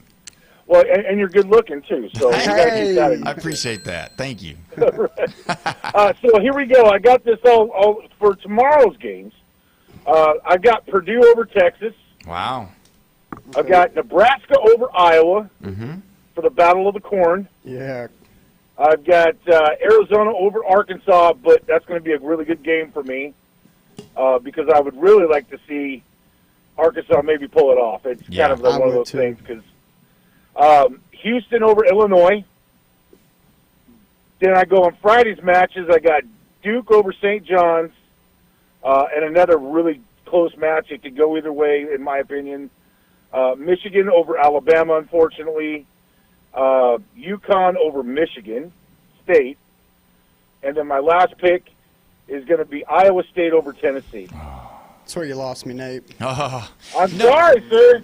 I think you're probably spot on. I mean, obviously, you know, like you said, some of those games could go either way, and it's just a crazy thing. So, do you believe that there's going to be any blowouts going forward? Well, that's a good question. Do I think that a team can win by more than 20? Yes. Do I think the coaches are going to try to let that happen? I would say not. And the reason is that you don't want to blow your load this early. Yeah. You know, I know that you want to win, all right? But you don't want to have to do it at the expense of exhausting your players. So why push the level? Somebody could get hurt. Just play your game. If you're playing it well enough and you get more than 20, great. But if you can't, then just win the game. You know, there's nobody that needs to have a blowout to make a statement. Yeah, that's true. Big Nate, I kind of put small pushback. I just don't think any lead is safe. At what point is any coach going to say, yeah, 8 points, 10 points, 12 points is enough. Let's let up and not play our game. Let's save. Let's pull our players out. I don't think any lead is safe, especially in the NCAA. I mean, these kids scoring, especially when you're playing like teams like Alabama and Arkansas who can really, really shoot the ball. Right, you let off the gas pedal any little bit, and it's going to be a tie ball game. You're going to be sitting your starters back in. They're going to have cold legs. And it's like, I don't think that it's now's the time in the Sweet 16 to start changing style of play and letting teams slip back in. When you have a lead, we've always known, we've been around sports a long time. You just step on their throat, get it over with, stack the lead up and go for it. It's a lot different than football. My basketball days were very limited because I was more of a football player in a basketball uniform. Yeah. So I'm just saying is that don't try to fix something that's not broken. Understood. And that's basically it. If you're going to win, you're going to win based on what you've been doing all year and your ability to adapt to the team that you're playing that night. And it's the teams that are coached well, conditioned well at this time of the year, and can put it on. Those are the ones that they're going to be the ones that are able to blow out. Yeah, and see, that's the deal. I think you're right. I think when you see these guys, they're going to all try to do the things that they know that they can do and do it well. And then you also got the flip side of that they are still, as soon as they found out who they were playing, they immediately went analytical, started scouting, started looking, started seeing what they could do, see if there was any weaknesses, see if they can exploit anything that they were doing that could take it crazy. So, but either way, Big Nate, we appreciate you, man, always for calling in. Thank you so much, buddy. And we're going to go ahead and go to our next line. We got David on the line. David, how you doing today, my friend? Everything's great. I'm pulling from Michigan over Alabama. Well, David, that is just not the greatest way to start out a conversation with an Alabama fan. Butter him up. What else do you think? Who else do you got, David? I got probably, I had the Gators a little bit, and then, they didn't work out too good. Yeah, exactly. What do you think about that Arkansas-Arizona game with having, what some people call Arkansas having the best player in the country with Acuff? How do you think they're going to do? If they can shoot the ball and big people up front rebounding, they got a chance. So who do you think is going to win it all, David? I got Michigan all the way. All right. Well, it's going to be tough, but that's who I got. Yeah, I think so, too. That's who I picked in the beginning, so we'll see how it goes. But we sure do appreciate you calling, my friend. Thank you so much.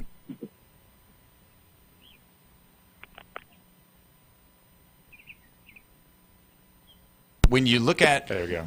Thank you so much, David. We appreciate it, buddy. Thank you. Yes, sir. He's got a good point. I mean, Michigan's really good. They really have, good front court, good back court, all of those things. Go ahead. So, Vegas knows a lot, right? Yeah. I just looked at the lines right now. And you know how you print up the bracket and the right side is the Western Regional and the Midwest Regional. The biggest spread in this round is 8.5, and it's Michigan over Alabama. And then there's two 7.5 point spreads. So that's the largest one, 8.5? 8.5. Yeah, so they're not calling for any blowouts either. They're thinking they're pretty close. We're going to go ahead and go to the Red 17's phone line. We got Robert on the line. Robert, how you doing today, my friend? If you'd like to make a call, please. Well, thank you so much, Robert. We appreciate you. But yeah, when you look at that throws another level into it at 8.5, right? Yes, 8.5. And then after that, who else? 7.5. We got two games. They're both on the right side. If you print up the bracket, it's both of them are in the West. It's Arizona and then it's Purdue. 7.5 point favorite.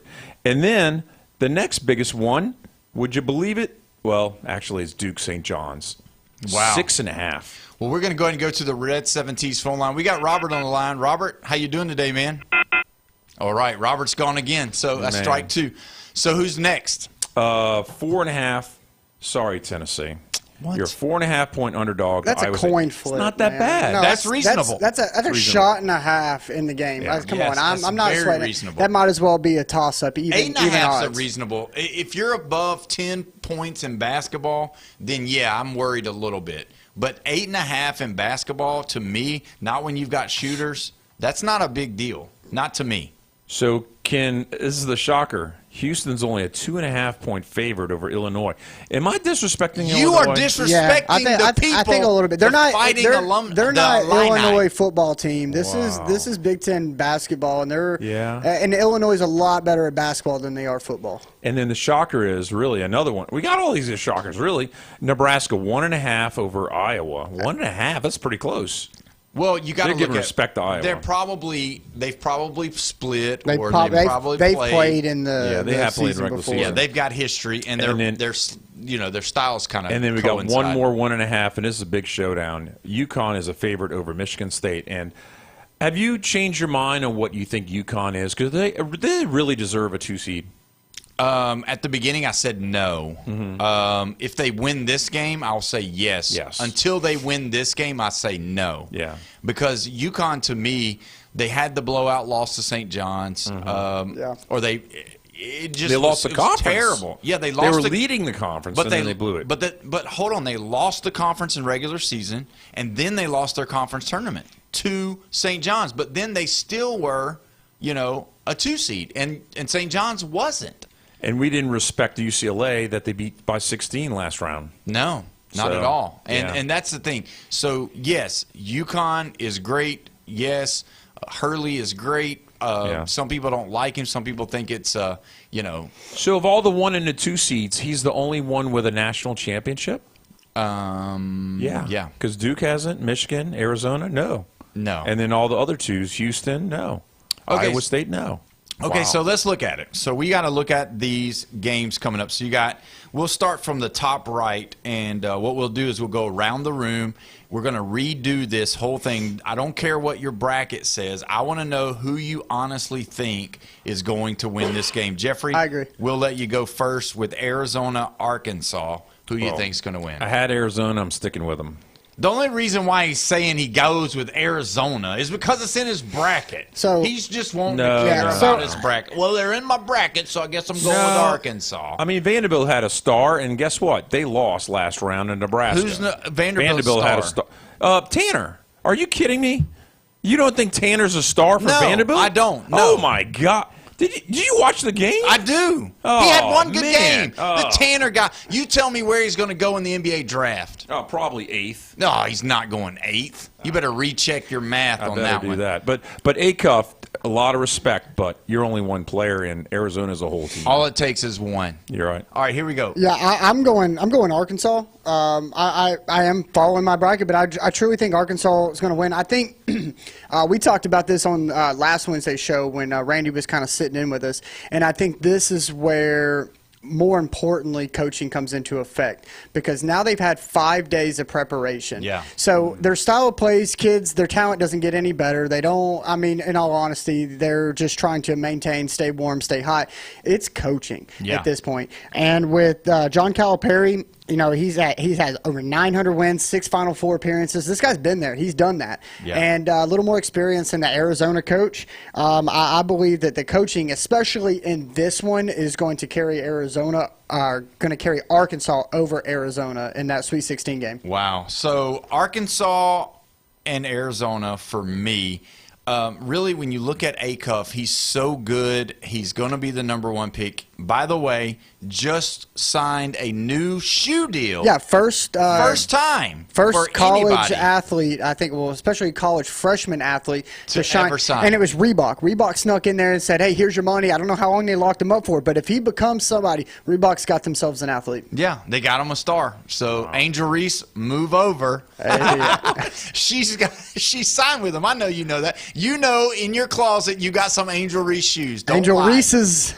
You're wearing them Reese's on your feet. All right, so either way, let's look at it. Arkansas, Arizona. You know what? Give me Arizona. Let me tell you why. It's the direct opposite of what you said. Okay. It's because I know this John Calipari guy pretty well. If he doesn't have the best team, he normally doesn't win. He's got the best player, but he doesn't have the best all-around team. So give me Arizona, all because John Calipari has always found a way to lose big games. All right, Jeffrey, we've got the next one. Purdue, Texas. Purdue and Texas. Texas being the team that everybody has called not necessarily a Cinderella, but maybe a stepsister in the house. I mean, it's. But I'm saying Cinderella. I get it. The money's huge. They Yeah, got deep I mean, pockets. their resources are massive. Their athletes are massive. Like, Cinderella.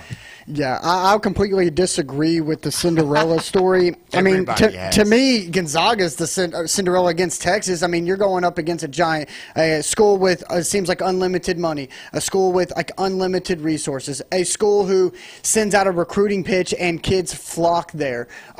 They've got everything under the sun. They may not be the more talented team, but they're definitely, have done what it takes to get there, for sure. But Purdue has more students than Texas. So there you go. Yeah, I mean. So who you going with? Are they as loud? No. Who are you going with? So of this round, I'm going to go Purdue. Purdue, over Texas. all right. I think Texas's Cinderella story is coming to an end. Okay, so that T on your hat is definitely not going to go for Texas. It's not for Texas. All right, Jeffrey. Heck no. What did my bracket say? It said Purdue.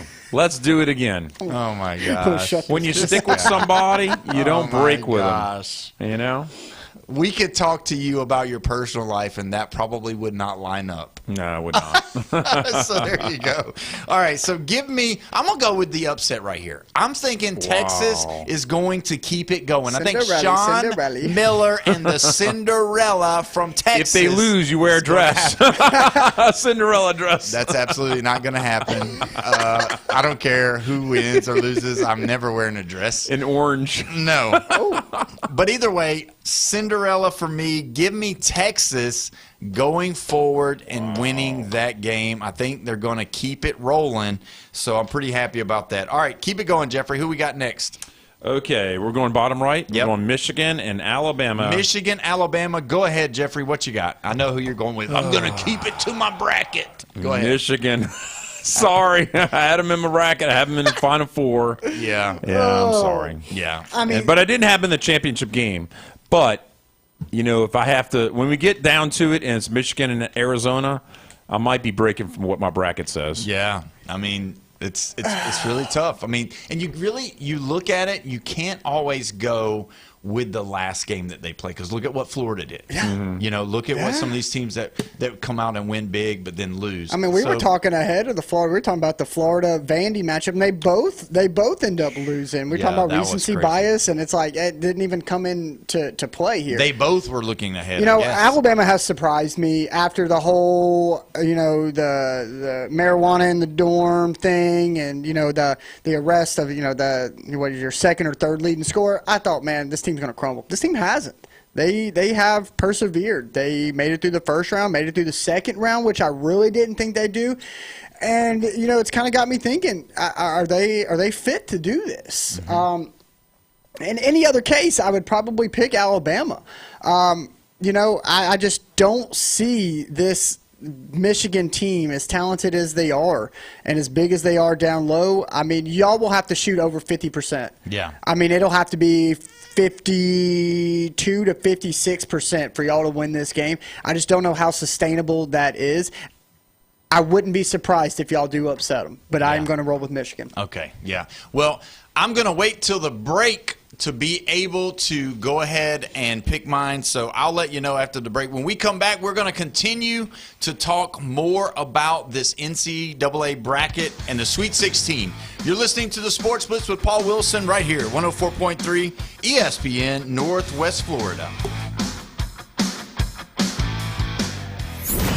The Red 7T studio line is now open. I think this entire audience is on medication. 850-215-6290. The wait is over. That is gone! Catch Ronald Acuna Jr., Matt Olson, Austin Riley, and all the boys as the Atlanta Braves look to reclaim the East. A walk-off home run, and the Braves win it.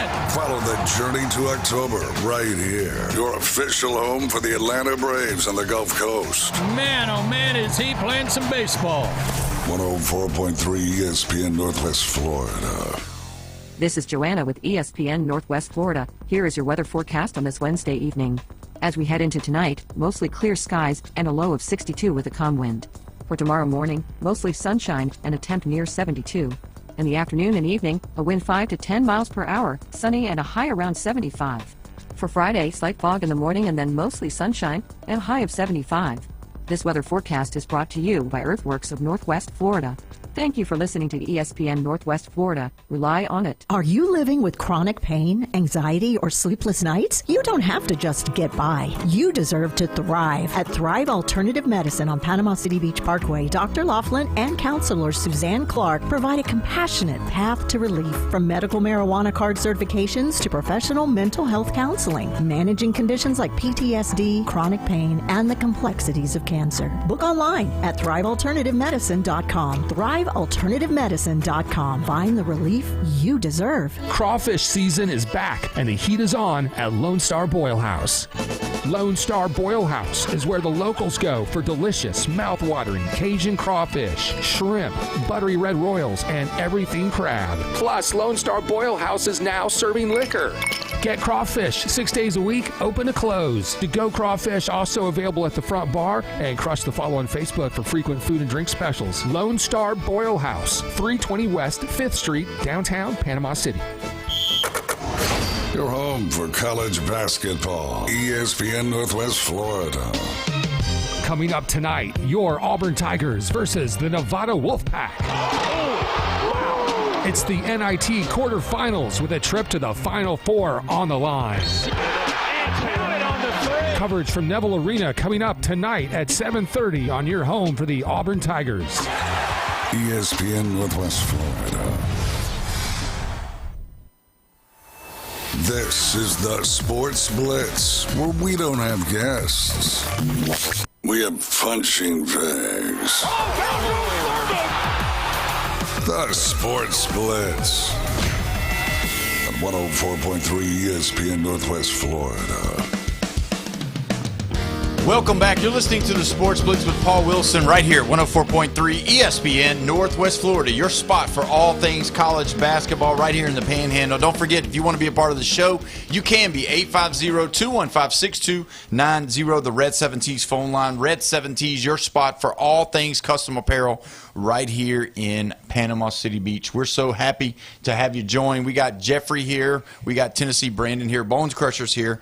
And I'm here, and we're excited about the Sweet 16. We're talking about if we could check and see if we're still picking the same teams, or do we believe there's going to be different people moving on in the brackets. Now, when you talk about the Michigan-Alabama game, you look at both sides. You have to see what the style of play is. Will Michigan be able to stop the three ball? Will Alabama be able to make the three ball? I think everybody's saying the same thing. It kind of tells you a little bit which way that it's going with the way Vegas is saying 8.5 points for Michigan to be over Alabama.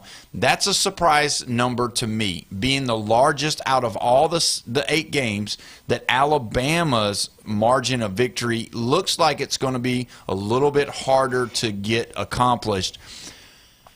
A lot of things have happened to the Alabama program. Now adding a little bit more drama to it with the fact that Nate Oates is starting to be on the board for a possibility to jump ship to go to North Carolina. Really? So obviously today North Carolina made the step forward, went ahead without Roy Williams' blessing. The person that he put in the position, Hubert Davis, former NBA player, North Carolina alumni, They typically stay within the family when they do it. Like former players, former coaches, somebody within in-house typically. And I hear they're reaching outwards on this hire. Well, there's really not anybody that has the pedigree to be able to step into that job, because whenever the AD come out and spoke today or made a statement, his statement was, it didn't say make the tournament. It said that we're here to win championships. Yeah. I mean, that's what growing up my whole life, UNC was one of those basketball schools that was in there with, it was them and Duke. my whole life growing up, elementary school, middle school, it was them. So yeah, that's what I see when I think of UNC. And he's so young. He's talking about like 5 years ago. He's actually that's like the Tyler Hansborough those years. I mean, that was some good basketball. Yeah, definitely. We're going to go ahead and go to the Red 17's phone line. We got Robert on the line. Robert, are you there, my friend? Yes, sir. Can you hear me? Yes, sir. We got you. That's awesome. I've been trying to get. But what is up with these business signals? I mean, y'all are getting popular, guys. That's what I like to see. Y'all are getting awesome. I got a busy signal. I was like, what? Yeah. And then it took me forever to get into a cell phone range. But don't keep Brandon, saying. Where you at, man? I'm over here, brother. Hey, what's the spread on that Tennessee Iowa State game? That 10, I think 4.5. Is it 4.5? Yeah. That is 4.5. And like I said, I'm reseeding and picking, and I don't even think Paul got the Michigan Bama pick. Yeah, we hadn't. But I'm going to go ahead for you, Robert. And I had Iowa State initially winning my initial bracket, and it's just because I hadn't seen Tennessee play consistent. Leading up to the tournament, we were pretty lucky. But after I watched us play Miami of Ohio and the amount of defense, the amount of pressure that we put on them, and even with Nate Emmett, our 5-star freshman, scoring 0 points, and we still do that to Miami of Ohio. And then in the next game, we were playing Virginia. I mean, we're supposed to lose this game too, and here we are playing defense really hard again. Emmett scores 16. Gillespie goes out there. I mean, he's averaging like 25 in these first 2 tournaments. So I'm seeing some extreme optimism now as a Tennessee fan and going into this third round. And if we can beat Arizona, why the heck can we not beat Iowa State? Yeah. That's we played Illinois back during the first of the season, took him to the brink. We just got to come out and play defense. Defense and free throws win ball games, guys. I don't care what anybody says. One of my favorite analogies of all time is Mike Krzyzewski. The 5 P's: proper preparation. It's crazy. Proper preparation. It's just amazing. But I'd like to see Tennessee go ahead and I think they can. I think they can take Iowa if we can get a little bit of a low post play. Iowa State. I actually had Iowa State in my Final Four. Really? Yeah. And I think, and no offense, I love my Duke Blue Devils, but they're going to get beat somewhere, somehow. I don't know how it's going to happen. But I'm really, right now, just watching everything, watching the brackets, I'm really leaning toward Arizona. I mean, they are just top to bottom, they're loaded. They I don't understand.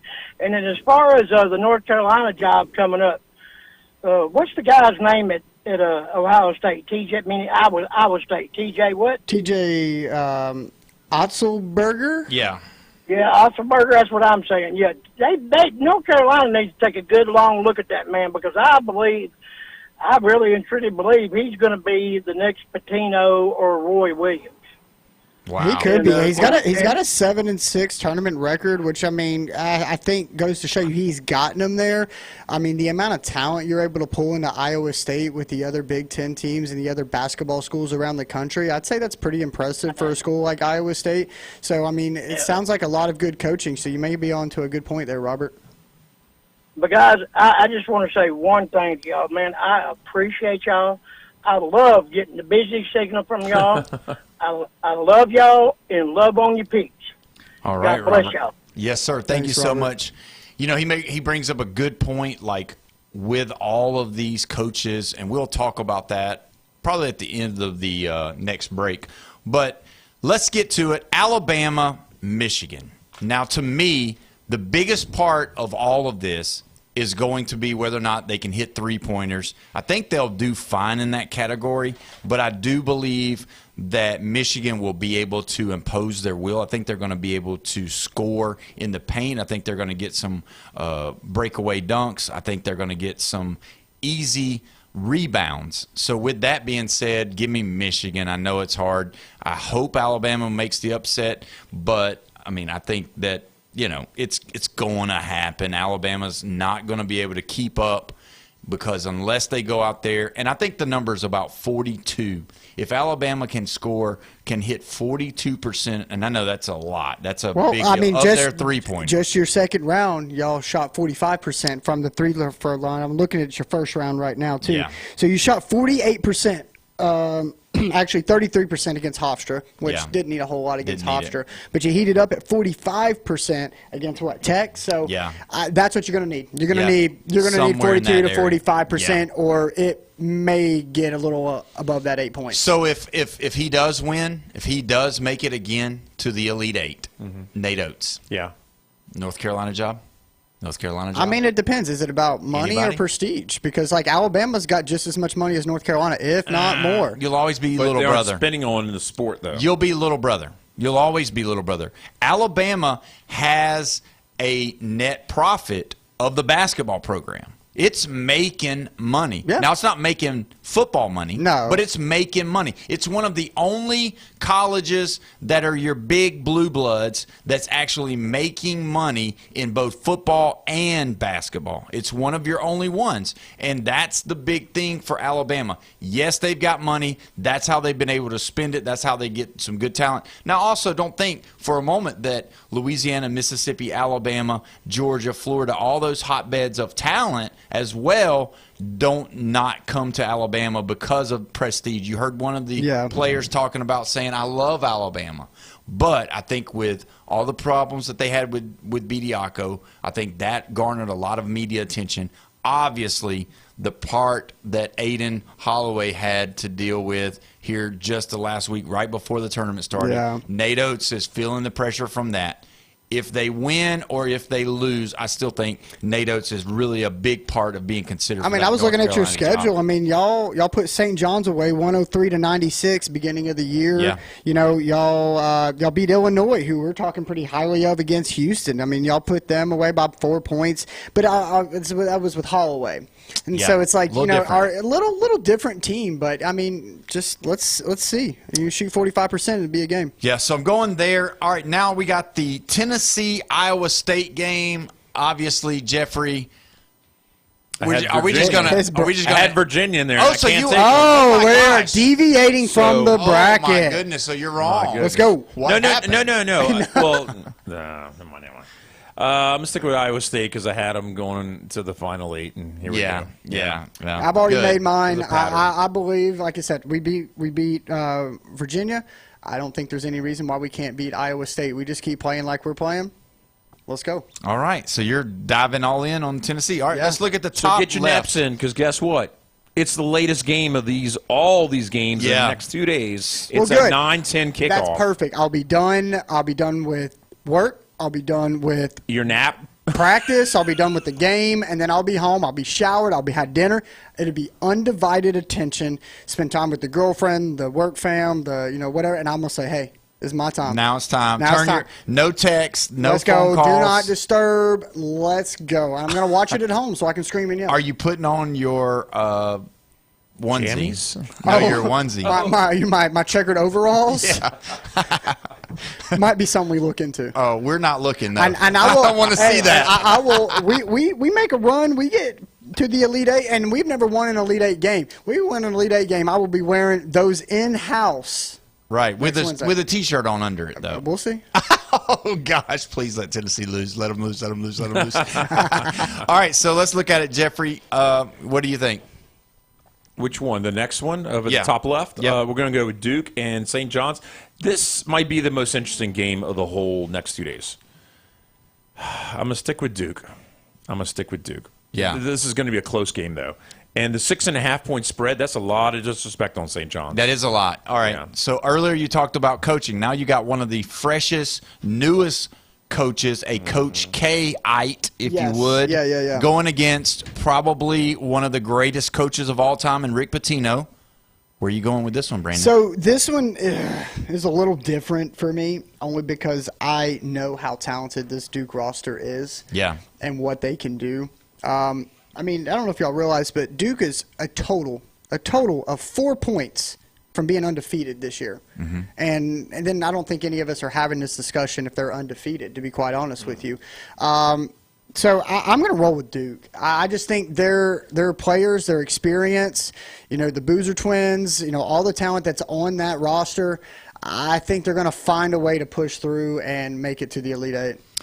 I hear you talk about undefeated, and I hear you talk about how great this Duke team is. But don't forget, there's 2 of their guards that have not been able to play because of injury.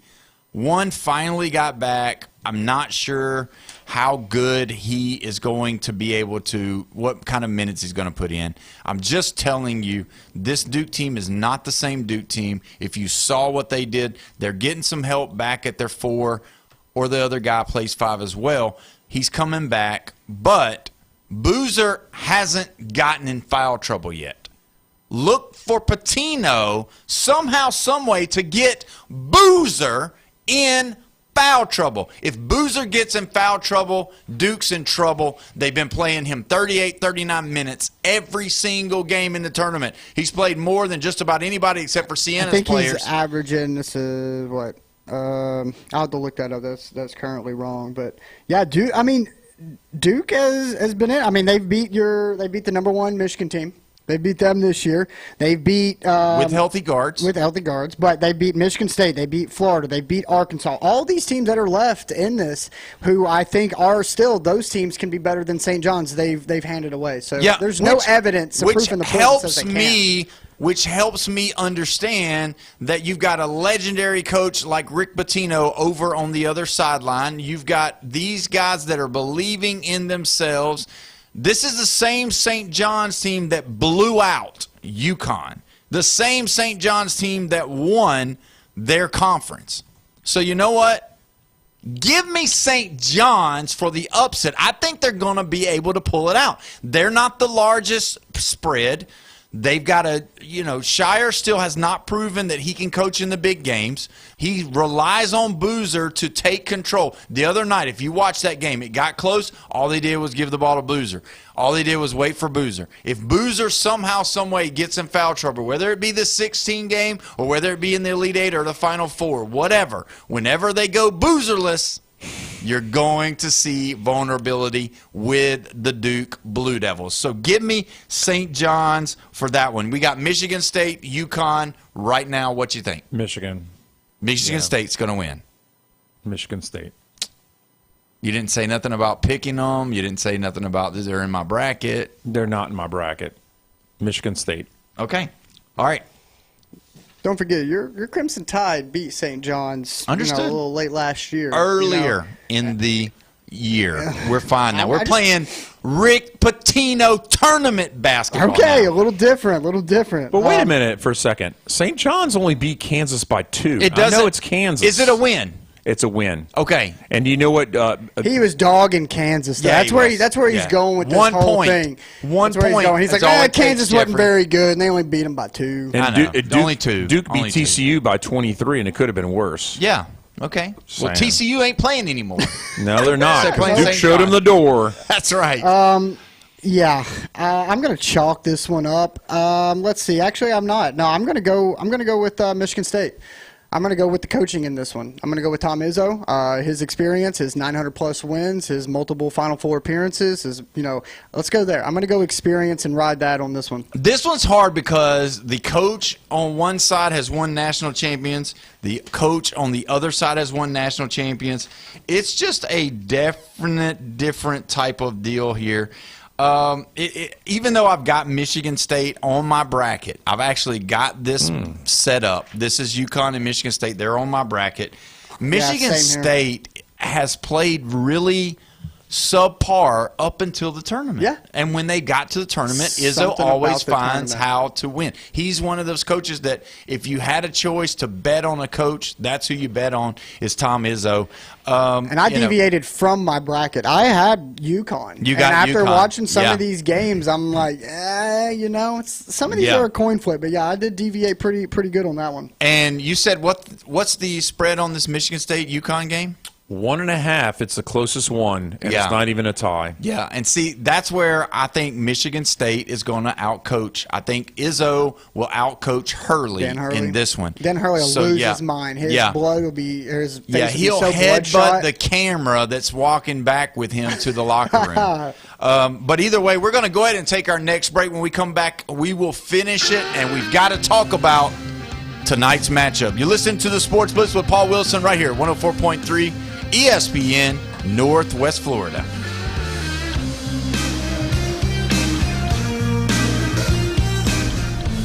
Get in the game. Call or text us now on the Red 7T studio line. 850-215-6290. Have you ever wanted to reach out and smack someone? You can't fix stupid, but you can divorce it. The new Sports Blitz. Rants, hot takes, and huge reactions are incoming. And on behalf of 70% of the Alabama fan base, Feel the burn. we want a damn divorce. The Red 7T studio line. You cannot give LSU extra opportunities. 850-215-6290. ESPN Northwest Florida. He has not turned the ball over.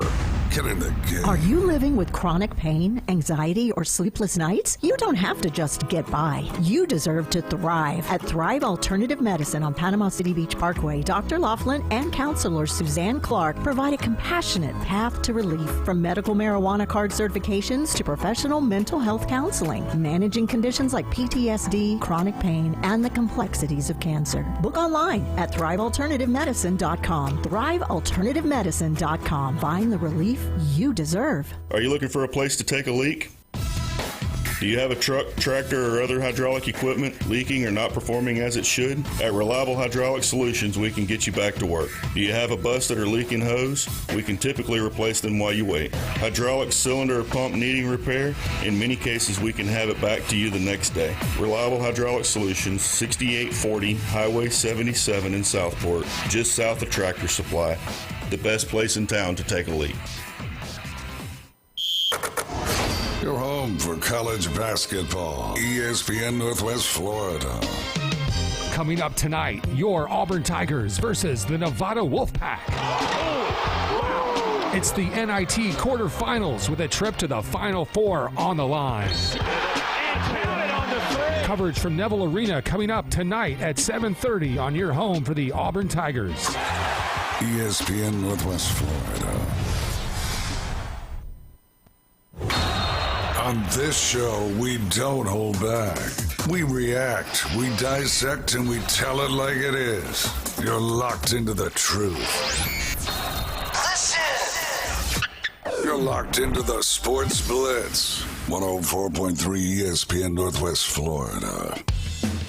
Welcome back. You're live and local with us right here at 104.3 ESPN Northwest Florida, your spot for college basketball and the NCAA tournament. We're excited about it. We've been talking about it. Don't forget, if you want to talk about it, you can. 850-215-6290, the Red 7T's phone line. The Red 7T's, your spot for all things custom apparel right here in the Panhandle. We're so excited to talk about the tournament. Obviously, tomorrow being the first set of games, but we're talking about the Sweet 16 and how we think about it. You know, when you think about how many people got it wrong with where we're going right now on the south side of the bracket. You look at Florida, you look at Vandy. Everybody and their mother had Florida and Vanderbilt going to the Sweet 16 to play again, to get the rematch.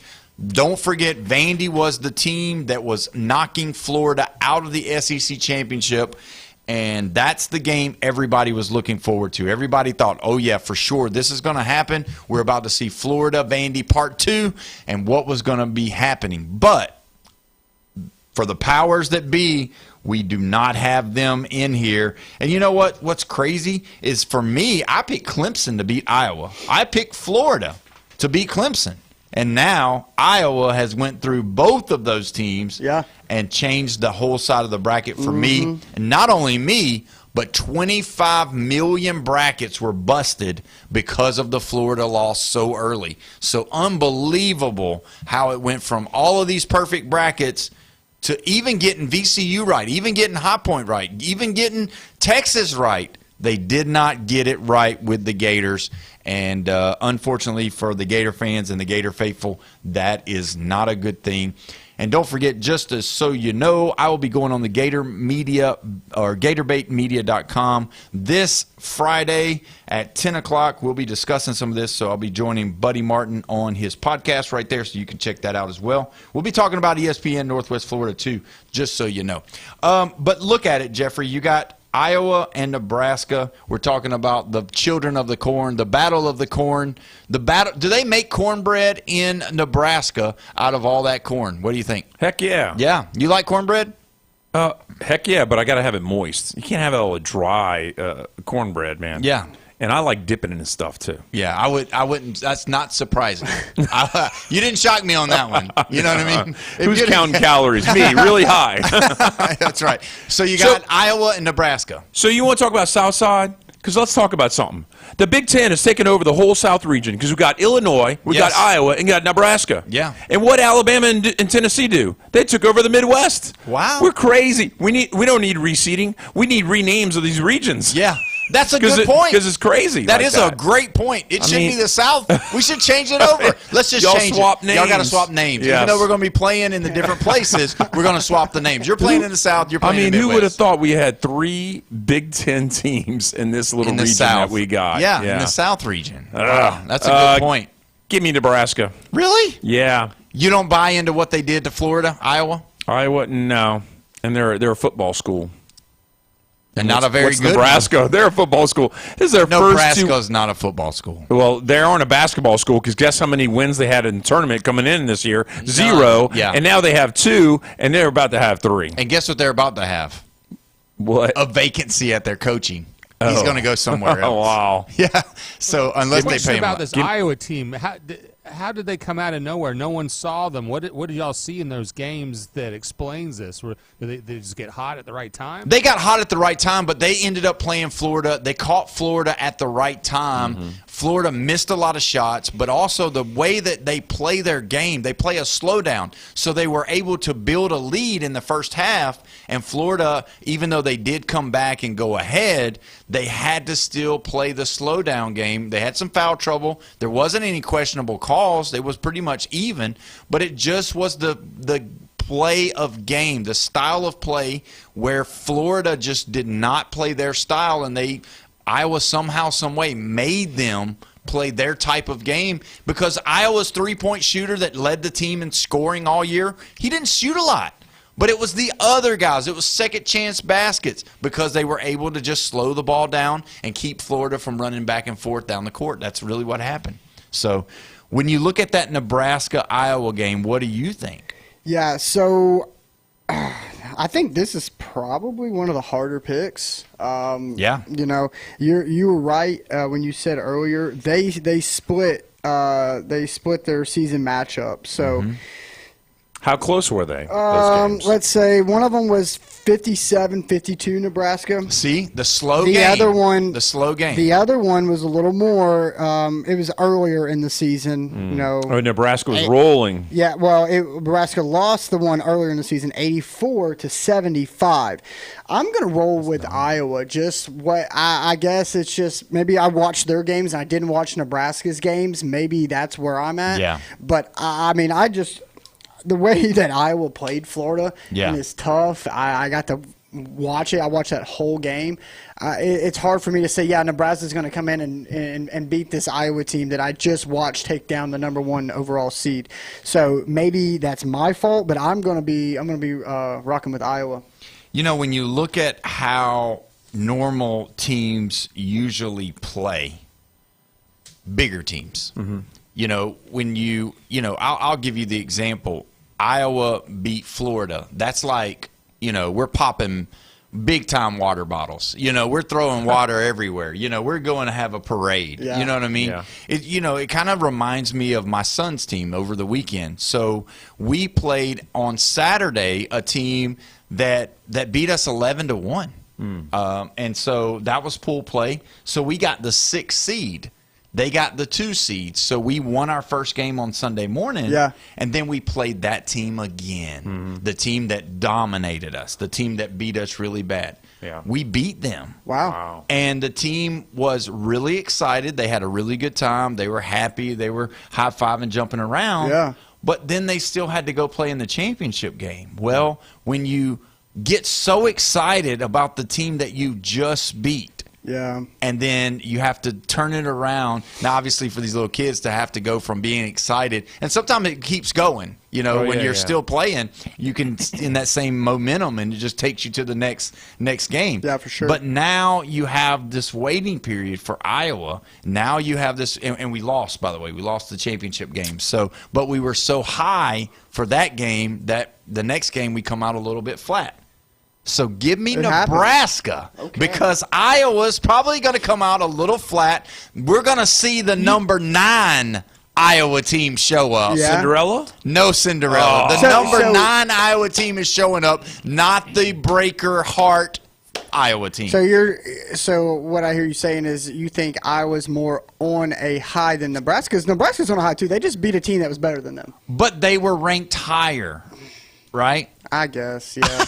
They were ranked higher. I still think that Vandy was a better. So I wonder, I mean, okay, so Iowa has beaten an ACC team in Clemson, an SEC team in Florida, a Big Ten team in Nebraska. They could be looking at Houston next round. They could have beaten all 4 Power 4 conferences on their way to the Final Four. That is crazy. So let's get to the last game. Houston, Illinois. I know who you're going with because they're on your bracket. Yeah. You've been a Kelvin Sampson lover your whole life, it seems like, here in the last couple of weeks. I have them in the Final Four. You love Houston. I mean, we might as well call you Houston Jeffrey. No. I mean, it's every week, we're changing your name, but it's okay. So you're going Houston, I guess? Yeah. I mean, obviously. Okay. And I said it was going to be the biggest blowout of this whole round. Yeah. Brandon? I'm going to go with Houston as well. Wow. As much as I hate Orange, give me Illinois. Or as Jeff says, Illinois, to win this game. Give me the Fighting Illini. You say why? I don't know. I just think they're going to beat them. I think they're going to beat them. I think the Big Ten style of play, they played a lot of teams. They played the way it goes. Give me Illinois to win this game. I just think that's the way it's going to go. So Jeffrey said that this game is going to be the biggest blowout. Brandon, which of these 8 games are going to be your blowout? Of these 16? Do it. Bama's in there. I see that, but I just don't feel like they're going to – they've been shooting the 3-ball well all year. It's why they were the number 4 seed in this tournament. That's how they got here. I think that's going to proceed to carry them on. I think that game's going to be a lot closer than you think. I honestly, of these – I would not be surprised. I know a lot of people are picking St. John's if Duke puts it on them. Ooh. Oh, wow. Yeah. Wow. Well, I'm just going to say this. I'm going to tell you that I'm going to pick Nebraska. They're going to win the biggest by the biggest margin over Iowa. Okay. Well, like a 55-72 type of game? I mean, what do you mean? Could that be the most physical game? No, it's not. Okay. The most physical game is going to be Arizona-Arkansas. You better be ready. They better put their pads on. They better dress all of those guys in the catcher's gear because there's going to be some big-time fouls in that game. So, but either way, we can't not, for the last 4 minutes, talk about the Major League Baseball season is officially starting tonight. You've got the Yankees playing the rookie head coach of the Giants, Tennessee's former head coach Tony Vitello is going to make his Major League Baseball debut tonight on Netflix at 8 o'clock. And who's going to be there? Jameis Winston.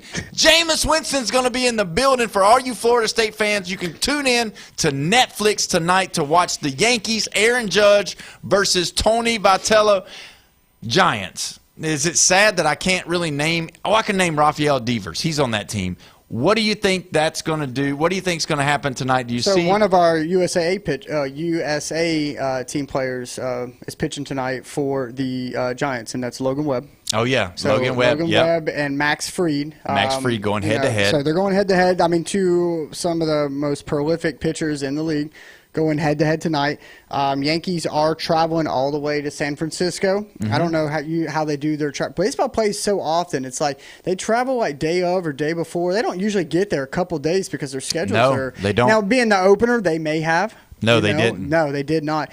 So I think it says a whole lot for the Yankees to be favored by a run and a half, traveling halfway across the nation. Come on, Yankees. We'll see. I'm not rooting against Tony Vitello, but I do want him to come to a realization at some point in the year. I messed up. I shouldn't have left Tennessee. Yeah. So I ain't rooting for the guy to lose, but I am rooting for him to come to that realization at some point. Yeah. So you think the Yankees win tonight or no? Yes. All right. Are you a Jeffrey? Giants fan now? No. They got orange. Yeah, that'd be the only thing I like. Let me ask you a question. The NFL season starts up with the Super Bowl winner in the opening game, right? Yeah. Yeah. Why doesn't baseball do this? And I know the Reds used to have their thing where they were always opening day, but why don't they have the Dodgers? They won the title. Yeah, they'll be playing tomorrow, so it's going to be okay. But it's just the way they set it up. And Yeah, Netflix wanted to do this. It's a big deal. Baseball can't be rigged because it's such a hard sport to play. But either way, who do you think is going to win? Yankees, sorry. Yeah. Ugh. And if they win, should I wear a Yankees jersey tomorrow? No, that's hideous. I mean, we got all year. You know what I mean? We got all You'll year definitely see. to clown on the Yankees. Well, either way, it's been a great show. I was so glad to be able to give away the Topps 2026 Series 1 Easter egg to Hurricane Bobby and win the also $25 to Ferrucci's and the 12-pack. We got to talk about recommended collision. We always talk about recommended collision. Oh, yeah, no Are doubt. you going to tell us anything new about recommended collision within 30 seconds? Yeah, so nothing new. We're just a family-owned collision center and Panama City on the city side of the bridge. So just come see us. We give free estimates, good quality work, great customer service. Just come in. Just simple questions, man. We'll take the time. We'll stop what we're doing, and we'll check you out. And if we're able to do something for you right then and there, by all means, I'll try to see what we can do to get it done. And that's what's quality about you guys and about your business. We appreciate you so much. It's been a wonderful show. Thanks for listening.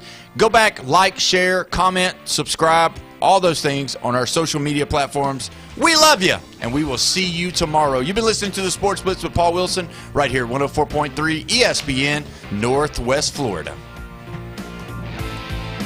This is Joanna with ESPN Northwest Florida. Here is your weather forecast on this Wednesday evening. As we head into tonight, mostly clear skies and a low of 62 with a calm wind. For tomorrow morning, mostly sunshine and a